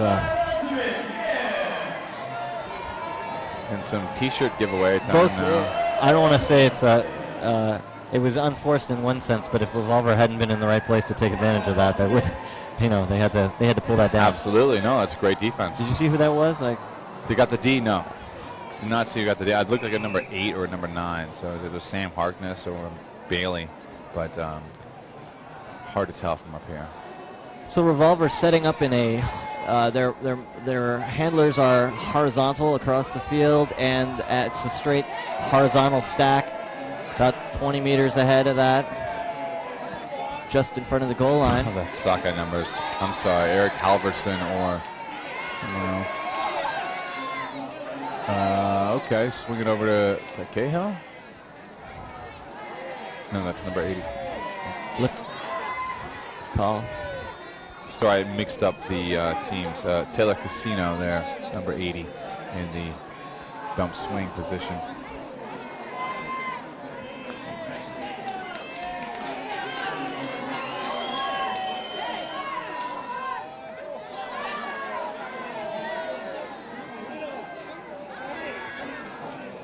Set up. Can't believe they gave that up. Nice little fake, and then Taylor just runs up the line, and the defender for Sockeye didn't get over to the line to cut off the line. You got to cut off the line. That's the most basic thing in the game, really. You want to force them to throw more passes, to force them to throw through the middle of the field, try to get your blocks that way. See Mike Payne there writing in his little book. That was Mike Payne you saw there on the field real briefly, the player captain. I don't know how much. Yeah. He plays these days, but player coach captain. Long time San Francisco Bay Area player for a number of teams. You noticed how many turnovers by Sockeye were a result of a poach? Was that something that's happened a lot, or I'm wondering if the fact that the Sockeye defense is being pulled out of the middle of the field, unlike the Revolver defense, I'm wondering if that has any kind of effect. That's a good question. Yeah, they haven't been. You can't say that they've been turning it over on deep looks where they've been hucking it away. They had that sloppy double helix hammer, but yeah, it looks like Revolver's D, I'd say, more than Sockey's. In other words, they're not unforced errors more as well as there are quasi-forced errors by the defense. So, yeah, pressure. Yeah, the pressure's there a little bit, you know. And it's crafty pressure. Oh, nice. Looking for give and go. Nope. Either that or their offense just isn't so dialed in. Caldwell gets it out. Back to Adam Holt. Oh, that's a rip from Big Wins to. Oh, he's got something. Oh, Bailey put that up. Oh, tipped. Goal. Nice little touch on it. He threw to a smaller receiver. The Revolver defender was taller, and he ended up magging the disc to B.J. Sefton. And he gets something out of it at least. Yeah, there's Wiggins. He gets it over to Andrew Fleming. See on the replay here. So Fleming gets it up to Caldwell. And then Caldwell gets it back, and then that goes Adam Holt, and that goes to, I think it's Bailey Russell who throws this. So he's got a good guy there, but the taller Revolver player ends up marking it to Sockeye for the goal. 13-9 is the score now. Nice heads up on Sockeye to pick up that disc.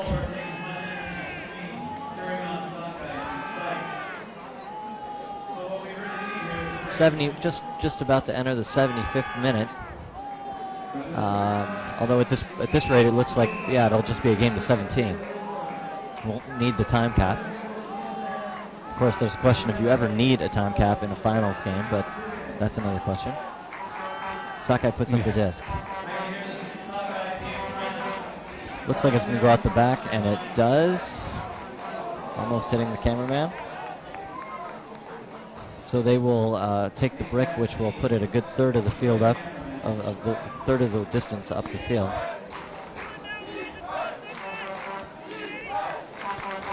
Revolver taking their time about coming up. Looks like they're setting up a horizontal offense.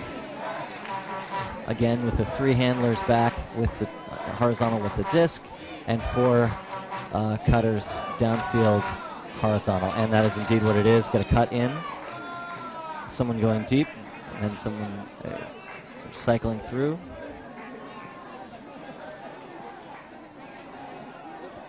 And some good D there. Having to put it up. Little, whoa, very, very high D ho there. Uh-oh, and a ho D for the turnover. That's the kind of D Sockeye needs to make. And that's 1. And it's put up deep. There we go. Wow. Revolver just outran him there. That was Bo. There you go. He just, and there's another huck deep, but this one is going to get picked up by Sockeye. They're looking a little trigger happy right now. Both teams. See who calms down first. Well, if they get this could be something for Sockeye here to build on, maybe 2 in a row. Need something.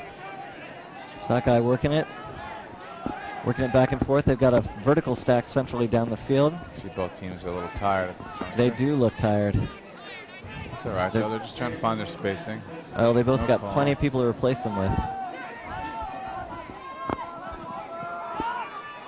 Ooh, sneaks it inside there. Number 22, Nate Castine gets it in there. And that goal is going to count. Finds Spencer Wallace for the goal. People, here we'll see that last little, there's the dump and the throw for the score. Revolver nearly got a finger on that. I'm not sure if they hadn't tripped up a little bit, they wouldn't have had a D. And Brent, I'm going to take a little bit of a step away just to get some air. It's pretty hot here in the booth. 80, high 80s, but much hotter in the sun. It's 13 to 10. Sockeye's put in a couple now, and it's the 78th minute, and we're only playing to 17 most likely. So Revolver is just 4 points away from clinching the title.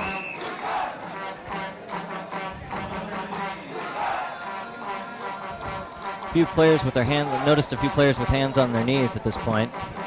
That last point was a little bit particularly long with those turnovers. Longer than I think, certainly longer than the average points have been between these teams in this game or the others. Sockeye pulling, trying to create another, continue their set of scores here, and come back in a game that has mostly been run by Revolver.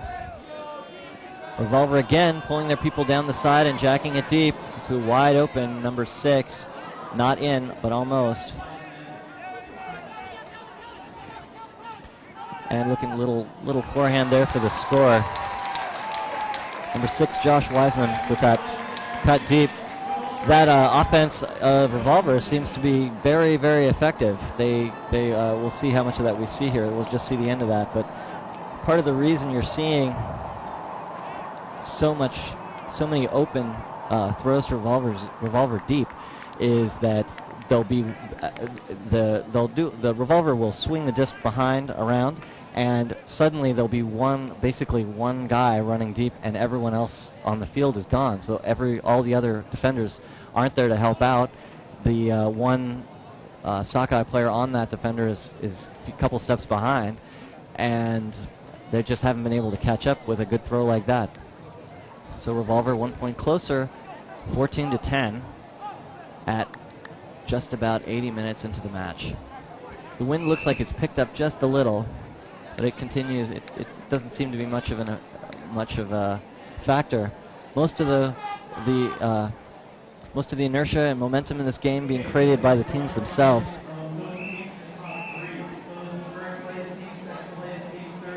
Revolver is, let's see that, number 40. Adam Holt setting up for the pull. See a lot of the same players out there on the Sockeye team. That's not Mike Caldwell picking it up, but he's deep right now, deep threat. Sockeye stacking up in the middle of the field, vertical stack, moving it forward.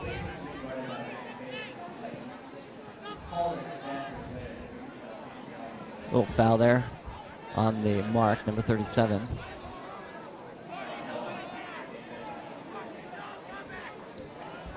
Sockeye set up in a vertical stack.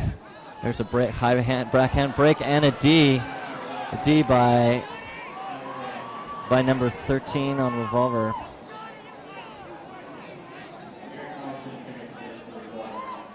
Tyler Grant.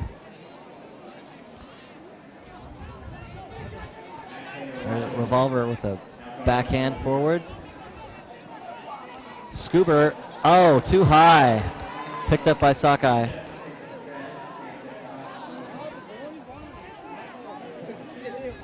Players running a little, nice grab there. Players running a little more judiciously. Ooh. Foul on the throw. The disc will go back.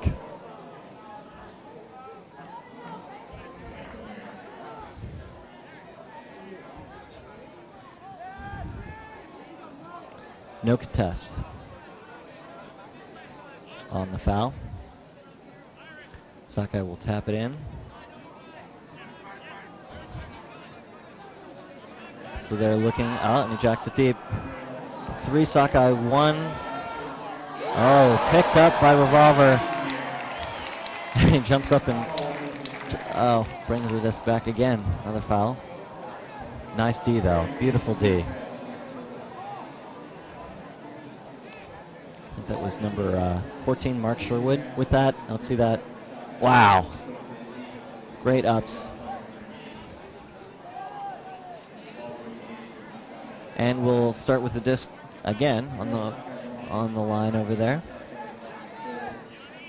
Sockeye lined up vertical stack. Forehand force into the sideline. Revolver not giving him much of anything.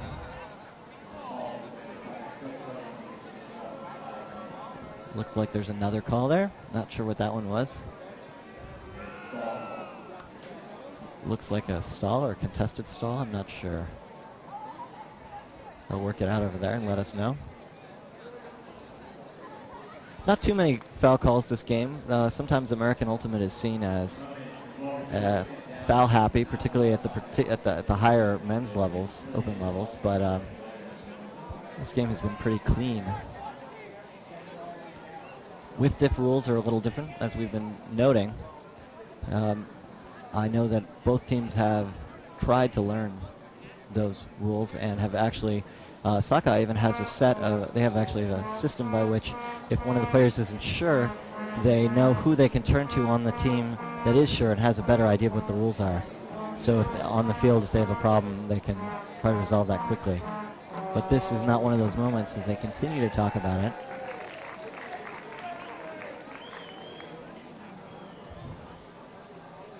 Time ticking forward. It's 84 minutes now. And Revolver up by 4, 14-10. Not sure what's taking the time. Someone with the I don't know if you can hear the crowd out there. A lot of discussion.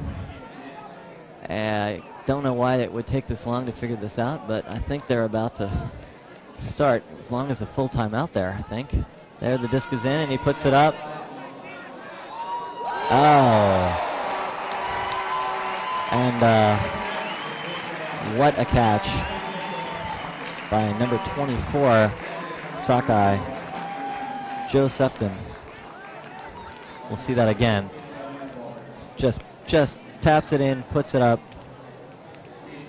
A dual layout there by the D and the O.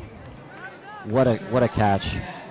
takes a lot of focus for a team to be able to immediately come after such a long timeout or set of fouls to put it up that well, and for someone to hit them that specifically. Definitely that's a good sign for Sockeye, but they're still 3 points back, and Revolver is just 3 points away from winning the title. Haven't seen very much change in the offense and defense in terms of the structure, at least not from where I'm sitting. Revolver continues to utilize a stack that kind of moves out of the way a little bit into the point and helps set up those deep cuts, while Sockeye has been in a more conventional vertical stack in the middle of the field. Sockeye pulls it, brings it up to, and Revolver is having a little trouble moving it off the line there, but there it goes up. And again, there's someone deep, but not jacked, and takes the easy IO. Oh, looks like he got a foot on that, but picked it up, and the deep throw is going to go at the back, I don't think, and it's a score.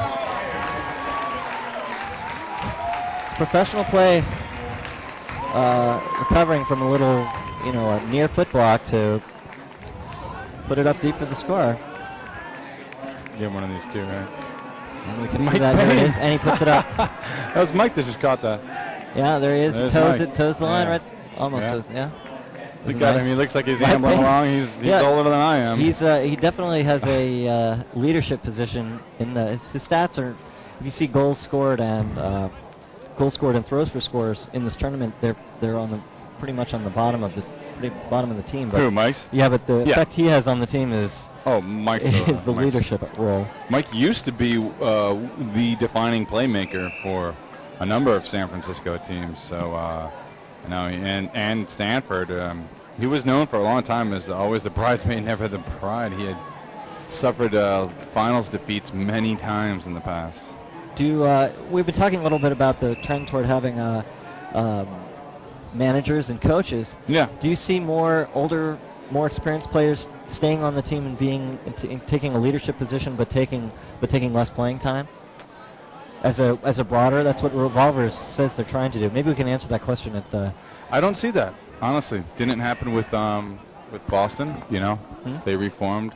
I'm not seeing that in the new Philly Open team. I don't see that at Chain Lightning. No, I don't think that's a trend in Open at all. Well, it's certainly working for Revolver in terms of for a team that's only a few years old to be so strong. I wonder if San Francisco has always had coaches. I mean, in the women's, that's what they're known for. Here's the big look. There's Caldwell. Collar's going to rip it.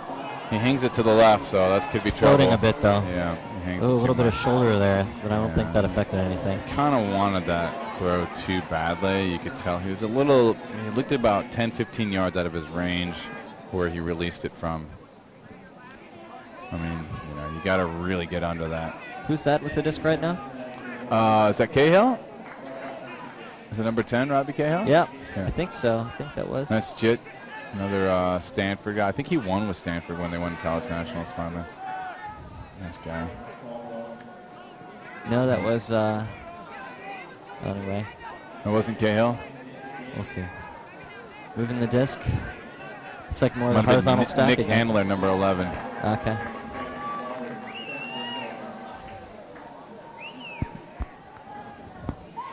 Might have been 80, is that possible?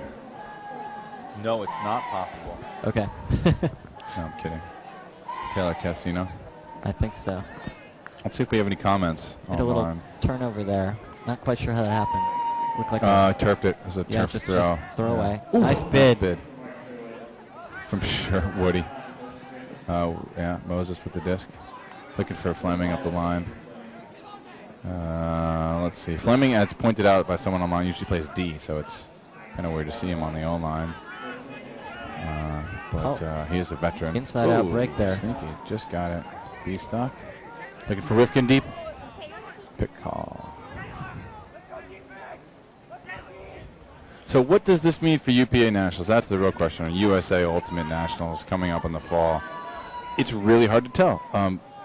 These guys are going to have different players when they go back to the States, I talked to a number of teams. Chad Larson Experience was telling me they had. Couldn't get all Can I get that?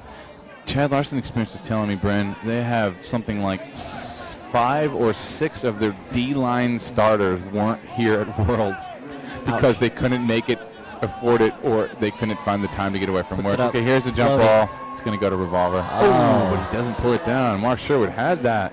Wasn't too floaty. He should have got that. It was a little bit. Yeah, I think the energy's a little flat here. I agree. They're getting a little tired and putting it up a little soon. I think both teams are like, you know what? It's time to drink some beer. Oh, I do not think that they think that, but I think that. I think I'm going to ask that question to Mike Payne after the game. I'm going to be like, Mike, your team looked like they wanted to drink some beer at around 15-11. What do you think? I think he'll react unfavorably to that suggestion. So, Brian, I'm gonna suggest that you ask that question. All right.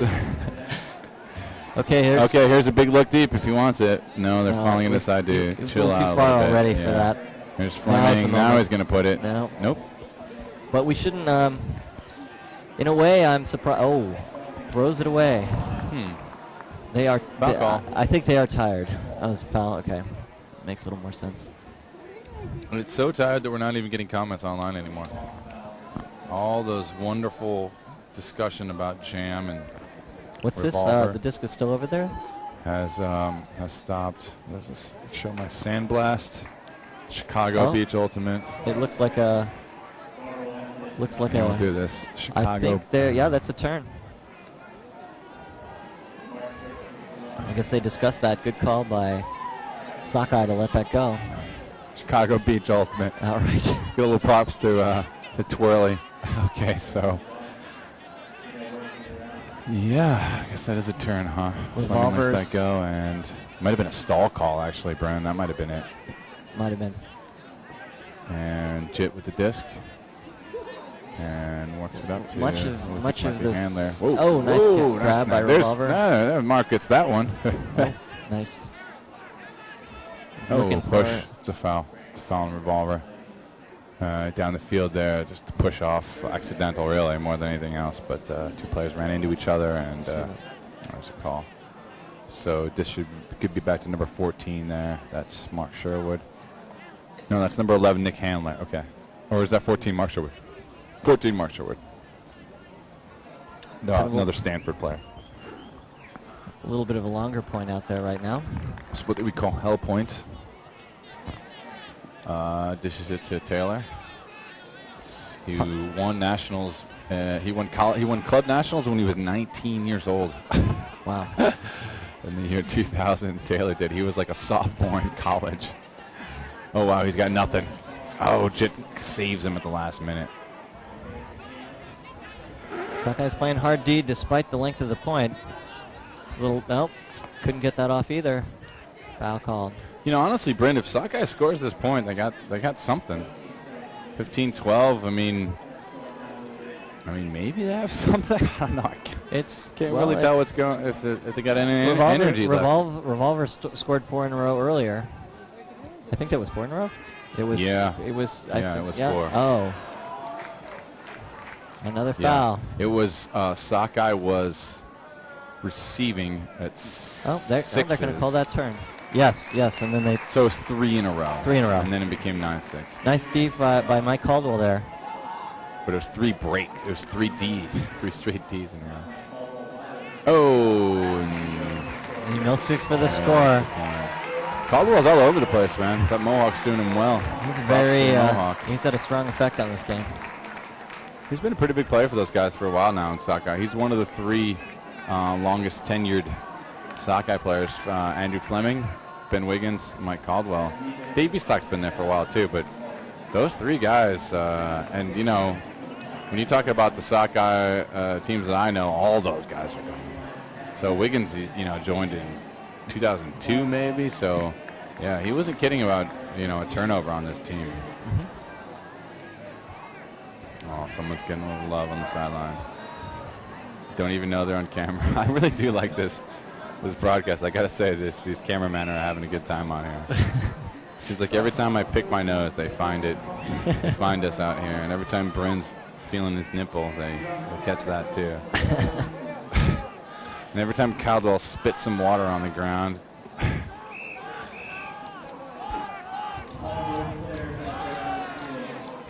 Such a game of energy. I mean, who You see can what it's put the like out most here, by the energy? way, on the stands? It's packed. I mean, there's people standing everywhere trying to find. I mean, there's plenty of seats on the other side because it's burning hot and no one wants to go over there. Beautiful pull there. Nice pull indoor. Nice pull on the very back of the end zone there. The Revolver's Garcia, moving it big up. Huck. Playing Yeah, it up. he even got fouled on the mark. It's going to come back, whatever 3 happens. Sockeye Doesn't even players. matter what happens. It's going back. Saw that happen. And they're calling that as a foul. Yeah. Garcia, after he threw it, stood there. Like, yes, this is my spot. I mean, he could go that way through the body. So, but if you make contact with the limbs, it's a foul on the defender. Yeah, so uncontested foul. Revolver will set up again. Skippy, I think. Yeah, Skippy Matsuo. It's a backhand force, looking for, nice bid there. It's a bid, but he can't quite get to it. Oh, sneaks it into Bo. Revolver in a good space pulling right now. in 2 to let 1 go deep, then they all recycle back to the horizontal Bo with stack. all the room he wants. Again, horizontal stack. One Great looks deep, Ilian, one huh? comes in. Cycle it back around, reset. Now 2 go in, one's going to go out. That reset the and he bogus. pulls it up. It's going to go a little too far. And he gets it. Way to make me look bad. I approve. 100% approve. A great layup by Bart Watson. He tracks that disc. It's flying in low. It's flying in fast. Look at that speed. Look at the closing speed he comes in on there. He looked darn Zipperstein-like. Wow. It's nice. You see, I don't see how he could get that, and then he goes and gets it. Yeah, he was tracking it there. I thought the disc was going to get pushed down more, but and I misjudged his speed and the angle, and but all props to Bart Watson. Great play.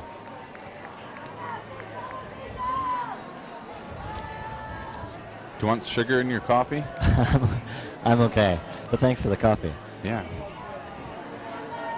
We've been up since 6:30 a.m., 7 a.m. I don't know what time you... Maybe just to say it's the 4th game that we've called in 24 hours. So. Yeah. I was going to go to the party last night, and it was impossible. Absolutely impossible. I feel like I'm one of the players. Well, it's been really fun here, but and it's very hot in the booth. I want a bronze medal or a... I think they're buying the beers for us. I think that's the way it works. Do we have to start talking about beer again? Get me started, Bren. Okay. 16-12. Here's Mac with the pull. This is game point. Game point for Revolver. They've slowly body punched Sockeye to the point where I don't know what they've got left, but we'll find out. Again, Sockeye setting up for the deep throw. I tell you, Wiggins told me before this game, he said, we're playing with house money. Okay, that's a great look. It's a great throw. Oh, even that was absolutely money. I hope some photographers got a shot of that from the outside, coming in from the outside. I think he hit that with his right hand. Can we see who that was? I have number 28, I think. Yeah, it looked like 68, but there's no 68. Here we Marty go. Cochran? Here's the replay. We'll see how high off the ground he gets. Wow. Yeah, I think that you're right. Martin Cochran, who used to play with Seattle. Oh, wow. And it was right in his... It looked like that was right between his... Yeah. Just didn't get a tough read on. He was going to go left or right hand, and he went with both hands, hoping it would stick in one or the other, and it went through the two of them. Can't blame him. So Ben was telling me before the game, Brent, he said, listen, we came to Worlds with a number of goals. One was to... Let me make sure I get my quote right, but one was to, play together as a team, concentrate at the highest level, and be relaxed. Hang on, let me get this correct. That's a hard mark there. Sokkeye's got the disc. Swinging it around. They're in a mostly vertical stack down the field. Mostly the mark looks to be more of a backhand. Quick foul there. straight up vertical stack in this. Downfield. Sockeye's looking, little forehand setup. Oh, he had him deep, but he comes back anyway. Flies up, pulls it down. Quick throw to the center. And puts it in. Thought I was going to scuba that for a second. Good point.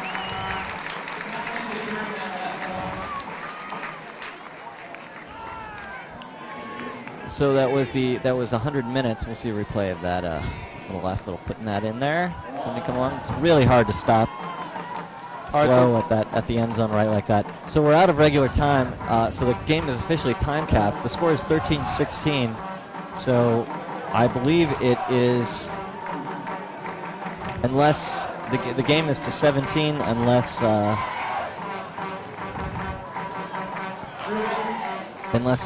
Sockeye catches up and makes it closer, if I'm not mistaken. Is that right? I don't have an answer for you. The game's to 17. I think it's still game. It's game point. It's always going to be game to 17, and then it's a matter of whether that, add 2 comes into effect. But it's so rare to see that these days. It used to be standard that you'd get to +2, but it's so rare. Well, we'll see. They're going to announce it now. Okay. So it's an add 2. Revolver is going to try to end it right here, and they'll have an opportunity. So we just heard the announcement, if it's tied at 16s, it's a game to 18. So it's max cap at 18. It's going to go out of bounds. It's too bad for Sockeye. They could have used that. That could be the game right there, to be honest with you. You pull out of bounds at a position like this, give them that much field position. That's not what you need. But you gotta got to go for it. I mean, look, you want to pin him back down there, so. I know, but there's such a blow to look lose at the that distance much. this guy is walking up the field, man. That's if you 40 yards. Yeah, I think. Yards. Anyway, there's Revolver setting up horizontal. So he's coming back. Dishes it to Bo, who's just open all day underneath. So anyway, what Wiggins literally said was, we're on the bonus level of big buck hunter right now. He said, like, we're shooting bats or something like that. Okay. He said, we came to this tournament to play together as a team and play the best that we can. Anything other than that is bonus. Revolver is just a throw away from the... About to get to the highest level of big buck hunter, and there it is. Game-winning champions, Revolver from San Francisco Bay Area, California. Robbie Cahill punches it in to number 6. And here it is. That's Josh Wiseman. There it is. Unbelievable. Great game from Revolver. They just kept on the gas. You know what? They had control of that game. Ever since they took that 3-goal run at the half, they never gave it up in the second half. Never gave it up from one bit. They earned that win, and they deserve every bit of it here. Great game played by Revolver. Great, exciting run by Sockeye. They give a lot to the fans to really appreciate here in Prague. Some really great international competition. Some pretty plays, some really pretty D's and lays and people laying out there. Not the finish that Sockeye hoped for, of course, especially 4-point deficit, 17-13 the final score. But a pretty good game.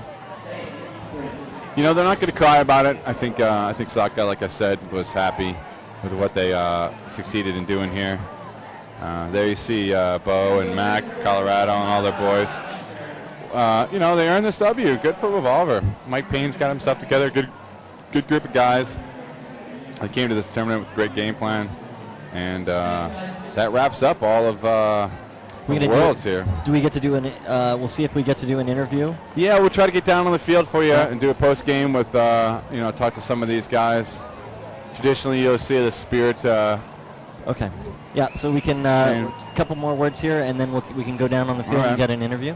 Try to get an interview with some of these guys down for both teams. They're going to do the little Spirit huddle, and we'll talk about how much fun they had playing together. This is a common thing you see in Europe. We don't see that in the States. Really? With the circle up after the game. Yeah, it's just gotten out at all. Really? No, we only do that in Europe. Huh. Interesting. The circle up after the games. Maybe you'll see it at Potlatch or something, but rarely even there. Maybe you'll do little games, take pictures, do the handshake line, but the circle, the Spirit circle after the game, I don't know. I guess you see it in juniors. Maybe I'm just talking out my talking to my butt, but it's not that common. You see it in juniors and you see it in international, and that's about it. So they'll take a few minutes to do that. Sure, pretty soon we'll have the highlight reel from the second half going. It's quite a, again, the field here the stands here were absolutely packed. I've certainly never seen a crowd of this size in Ultimate in the Czech Republic. But, a lot of players, a lot of people here who are not today from the general public, actually not players. They did some pretty reasonable amount of advertising. I don't know how much of it got outside of the Czech Republic, but there was an advertising campaign, and a lot of people showed up to see this game and to see what it's all about. You can see there on the left the Spirit Huddle, and people. This is just a small fraction of the people that are here. I'm Bryn Perkins, American Ultimate player who lives in Prague, sitting with Tony Leonardo, and we are going to cut to commercials and play back, and we will see you down on the field. We'll try to interview a few players from Sockeye. We don't have it right here. We left it somewhere.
Right now, and I mean this as a challenge. We, I think, have done our part in our reign to try to spread that, and it is now on you. And you're welcome for making it not on chain. Yes. So let me say this from the bottom of my heart. Congratulations. You are players and teammates. I look forward to beating you and losing to you in the future.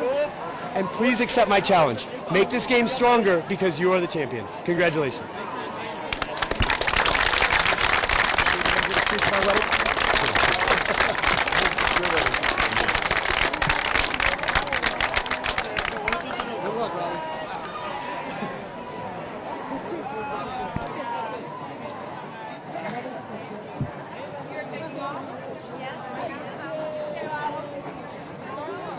Played you guys, we lost every single time.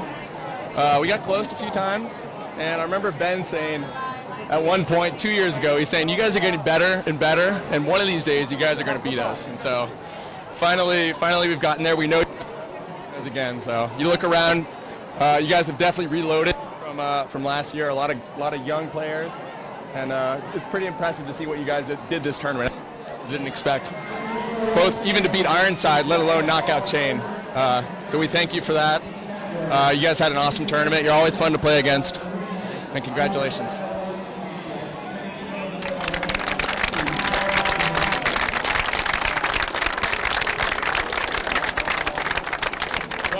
I'm not sure if you'll accept it what I'm wearing, but we do have a Revolver jersey for number 20 over here, MC.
Yeah, we'll see. We'll see. We'll see. This is his last game.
Play-off KB Extraligy v rugby.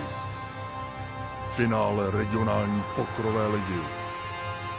Mistrovství světa v hokejbalu mládeže. Mistrovství světa v Ultimate Frisbee. Mistrovství republiky v Ultimate Frisbee. 17. mistrovství Evropy v akrobaci motorových letounů. Střižna.cz. Vysíláme živě.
Take this. Step here.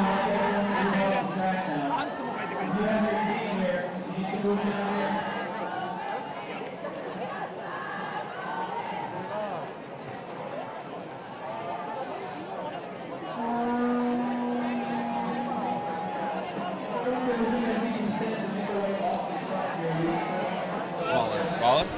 Okay, guys, we're up. Hey, Spencer, Ben Wiggins. Listen, you guys had a real heartfelt game there. Looks like you ran a little bit out of gas in the second half after they took that 3-goal run in the first half. Tell me how hard you fought there to try to get this win. As hard as we could. They earned it, and we gave it everything that we had, and I imagine that they gave it everything they had, and the score, I think, tells the tale. Ben, I heard a little bit of post-game talk to the both teams. He said, now it's your turn, Revolver. You've got to hold up the banner for International Ultimate in spirit and show what Ultimate's made up to the world. Can you tell us a little bit more about that and what you meant by that? Yeah, people ask a lot of the best teams. They ask for practices, they ask for coaches, and we've been, I think, very giving. You get a lot of attention from teams around the world. You do, and we're not professionals. Yes. Everybody has Right. another job and family, and I think that our team has done a great job of giving back, and we really make that a point of being part of Sockeye. And now they're going to have more attention. We're going to keep doing what we do, and we hope they follow our lead like we followed the teams before us. Absolutely. There's a wide world ultimate out there, and people are hungry for what we know. So they're going to keep coming for it, and hopefully Revolver steps up to that challenge. Yeah, great. So, listen, you guys are going to see these guys again in the near future, perhaps, in UPAs and in, regionals. No, they're not in your region. Are they in your region? They are. Okay, and so what do you look forward to seeing these guys again? Is it going to be like some kind of fun game, or do you, you're going to give us some competitive juices flowing? I can't imagine that this isn't more motivation, more fuel to the fire.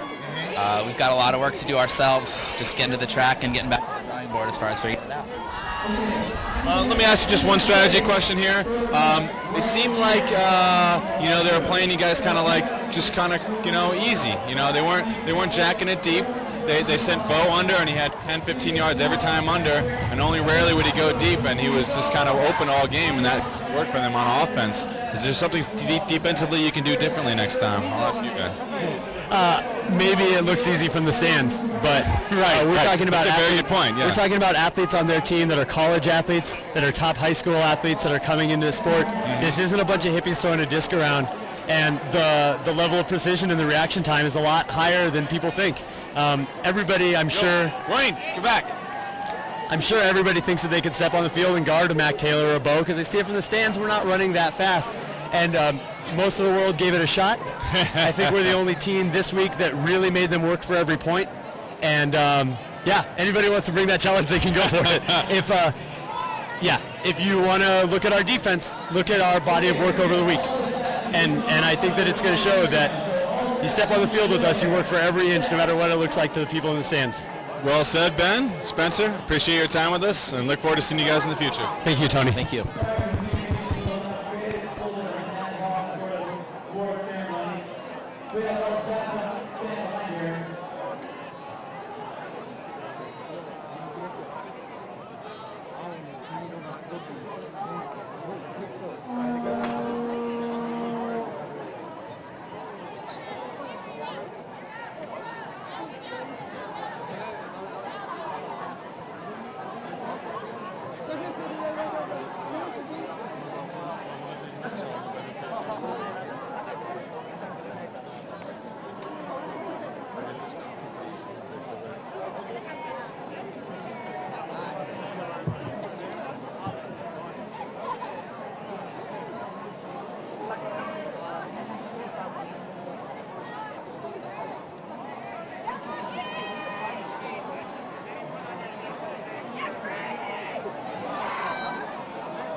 Pretty well. What do you want me?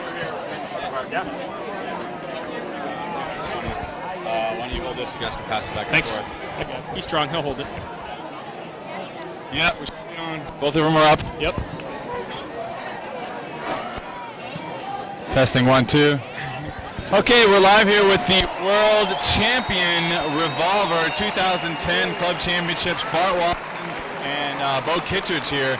Guys, you guys had some fabulous plays. Bart, that layout grab at the end. Tell me about that. It was coming in really fast. I was glad he put it to speed. The last one had 3 Sockeye guys around it. Felt good. Our D's been doing a great job all week, so our O team was really fresh. Still had the legs to go get it.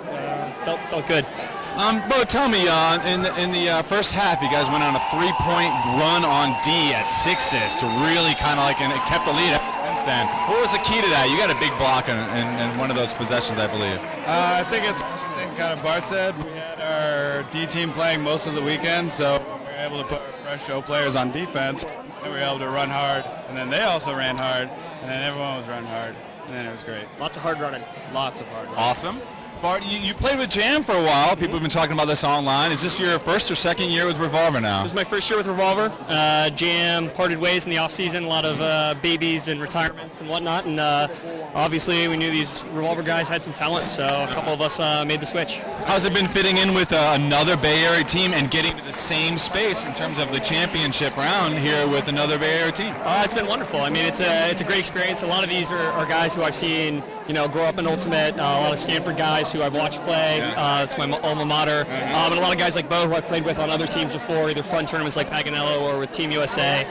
So it's been great. And I mean, the Revolver ethos is very welcoming and inclusive. So I think it's been great for them bringing us into the team. You guys lost a tough finals last year against Chain Lightning and UPAs. How does it feel?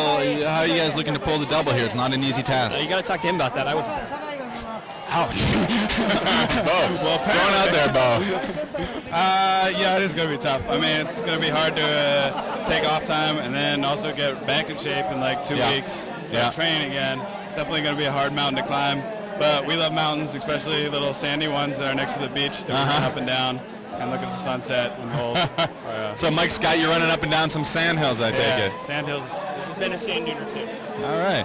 Well, hey, listen, guys, I want to say it's a very entertaining game. Great tournament you guys had.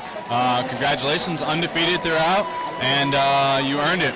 2010 champions, so congratulations once again. And ladies, if you're still watching, I hope 5 a.m. wasn't too early. I love all of you.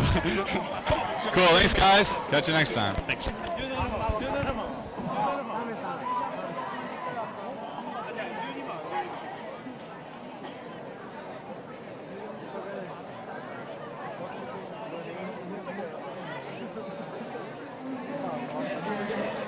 Are we on?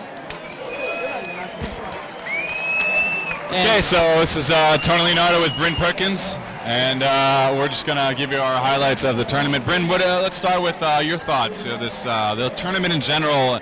From a person who's been living in Prague for the last 10 years, what's it like having all these Frisbee players come to town? It's pretty amazing being the center of the Frisbee world for an entire week, seeing names and teams that you've been reading about and seeing pictures of playing on the home fields. It's really exciting for us, and I know the entire Czech Frisbee community was so excited about it. They've been working, they started planning this tournament a year and a half ago or something. A year and a half? Yeah, I mean, they put a lot of time into it. I know there was some things didn't work out quite as well.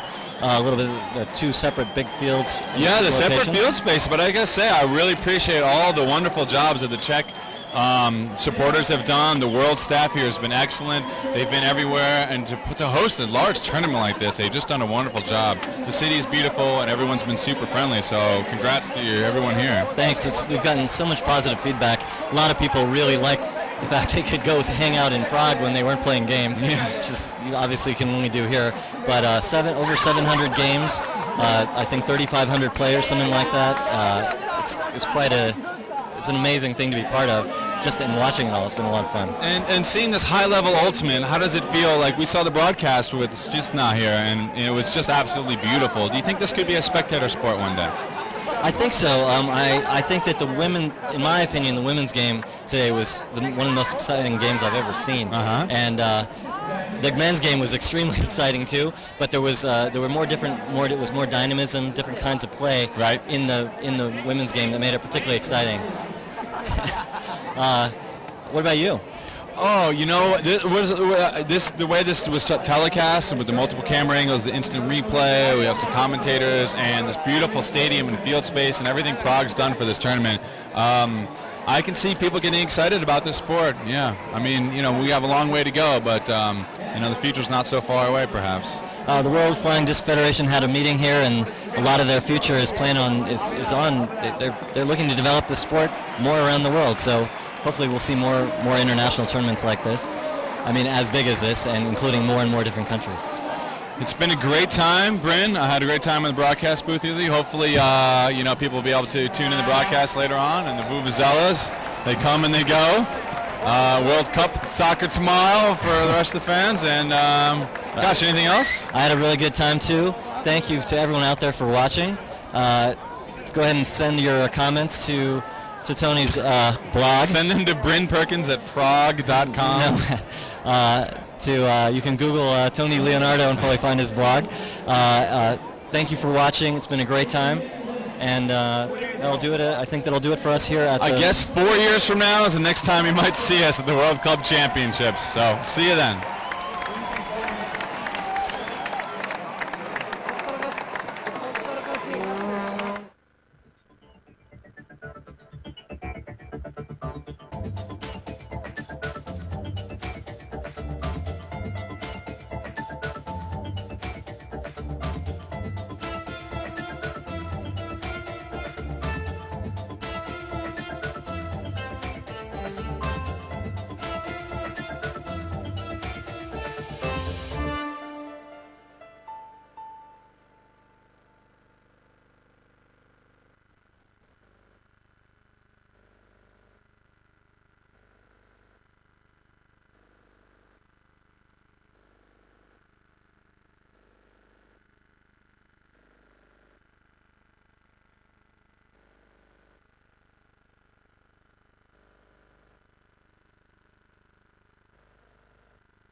時代で。ああ、いい。やります。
America.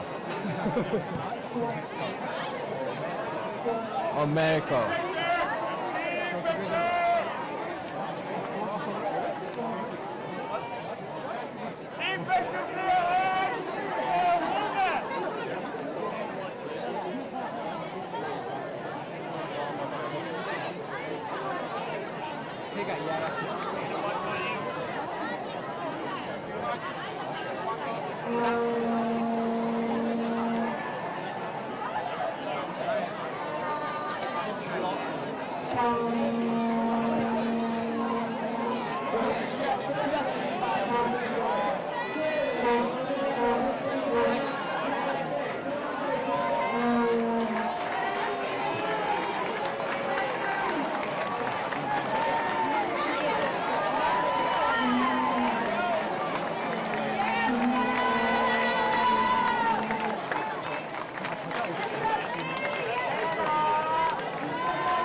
日大。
そのまま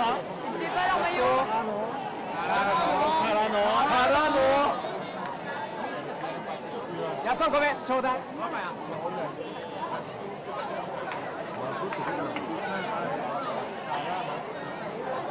しかもお揃いじゃん。あ、Tシャツお揃いじゃん。照れてるよ。照れてるよなんか照れてるよ。ポタさんポタさん。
Questa qui che è la nostra maglietta da festa. L'ho anche messo per dormire una sera, lavala perché... Brava, ma stasera sulla ballata. Vieni, dai, grande! Non so che ora, perché non ho il cellulare. Però dai, noi non siamo, cioè di solito facciamo tutto abbastanza presto. Siamo qua, mezzanotte sicuramente ci siamo. Domani non so neanche a che ora, perché non riesco a pensare. Però domani sera sono in casa. A Milano arrivo e dopo... Ma tu sei in macchina? No, io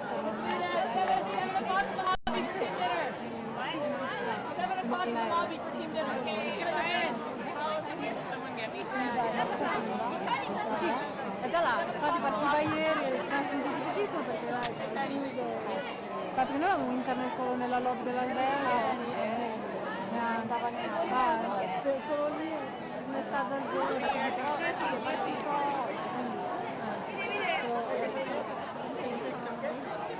allora ci andiamo al parco, se no dai, la vince tanto deve essere bello quel posto.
Play-off KB Extraligy v rugby.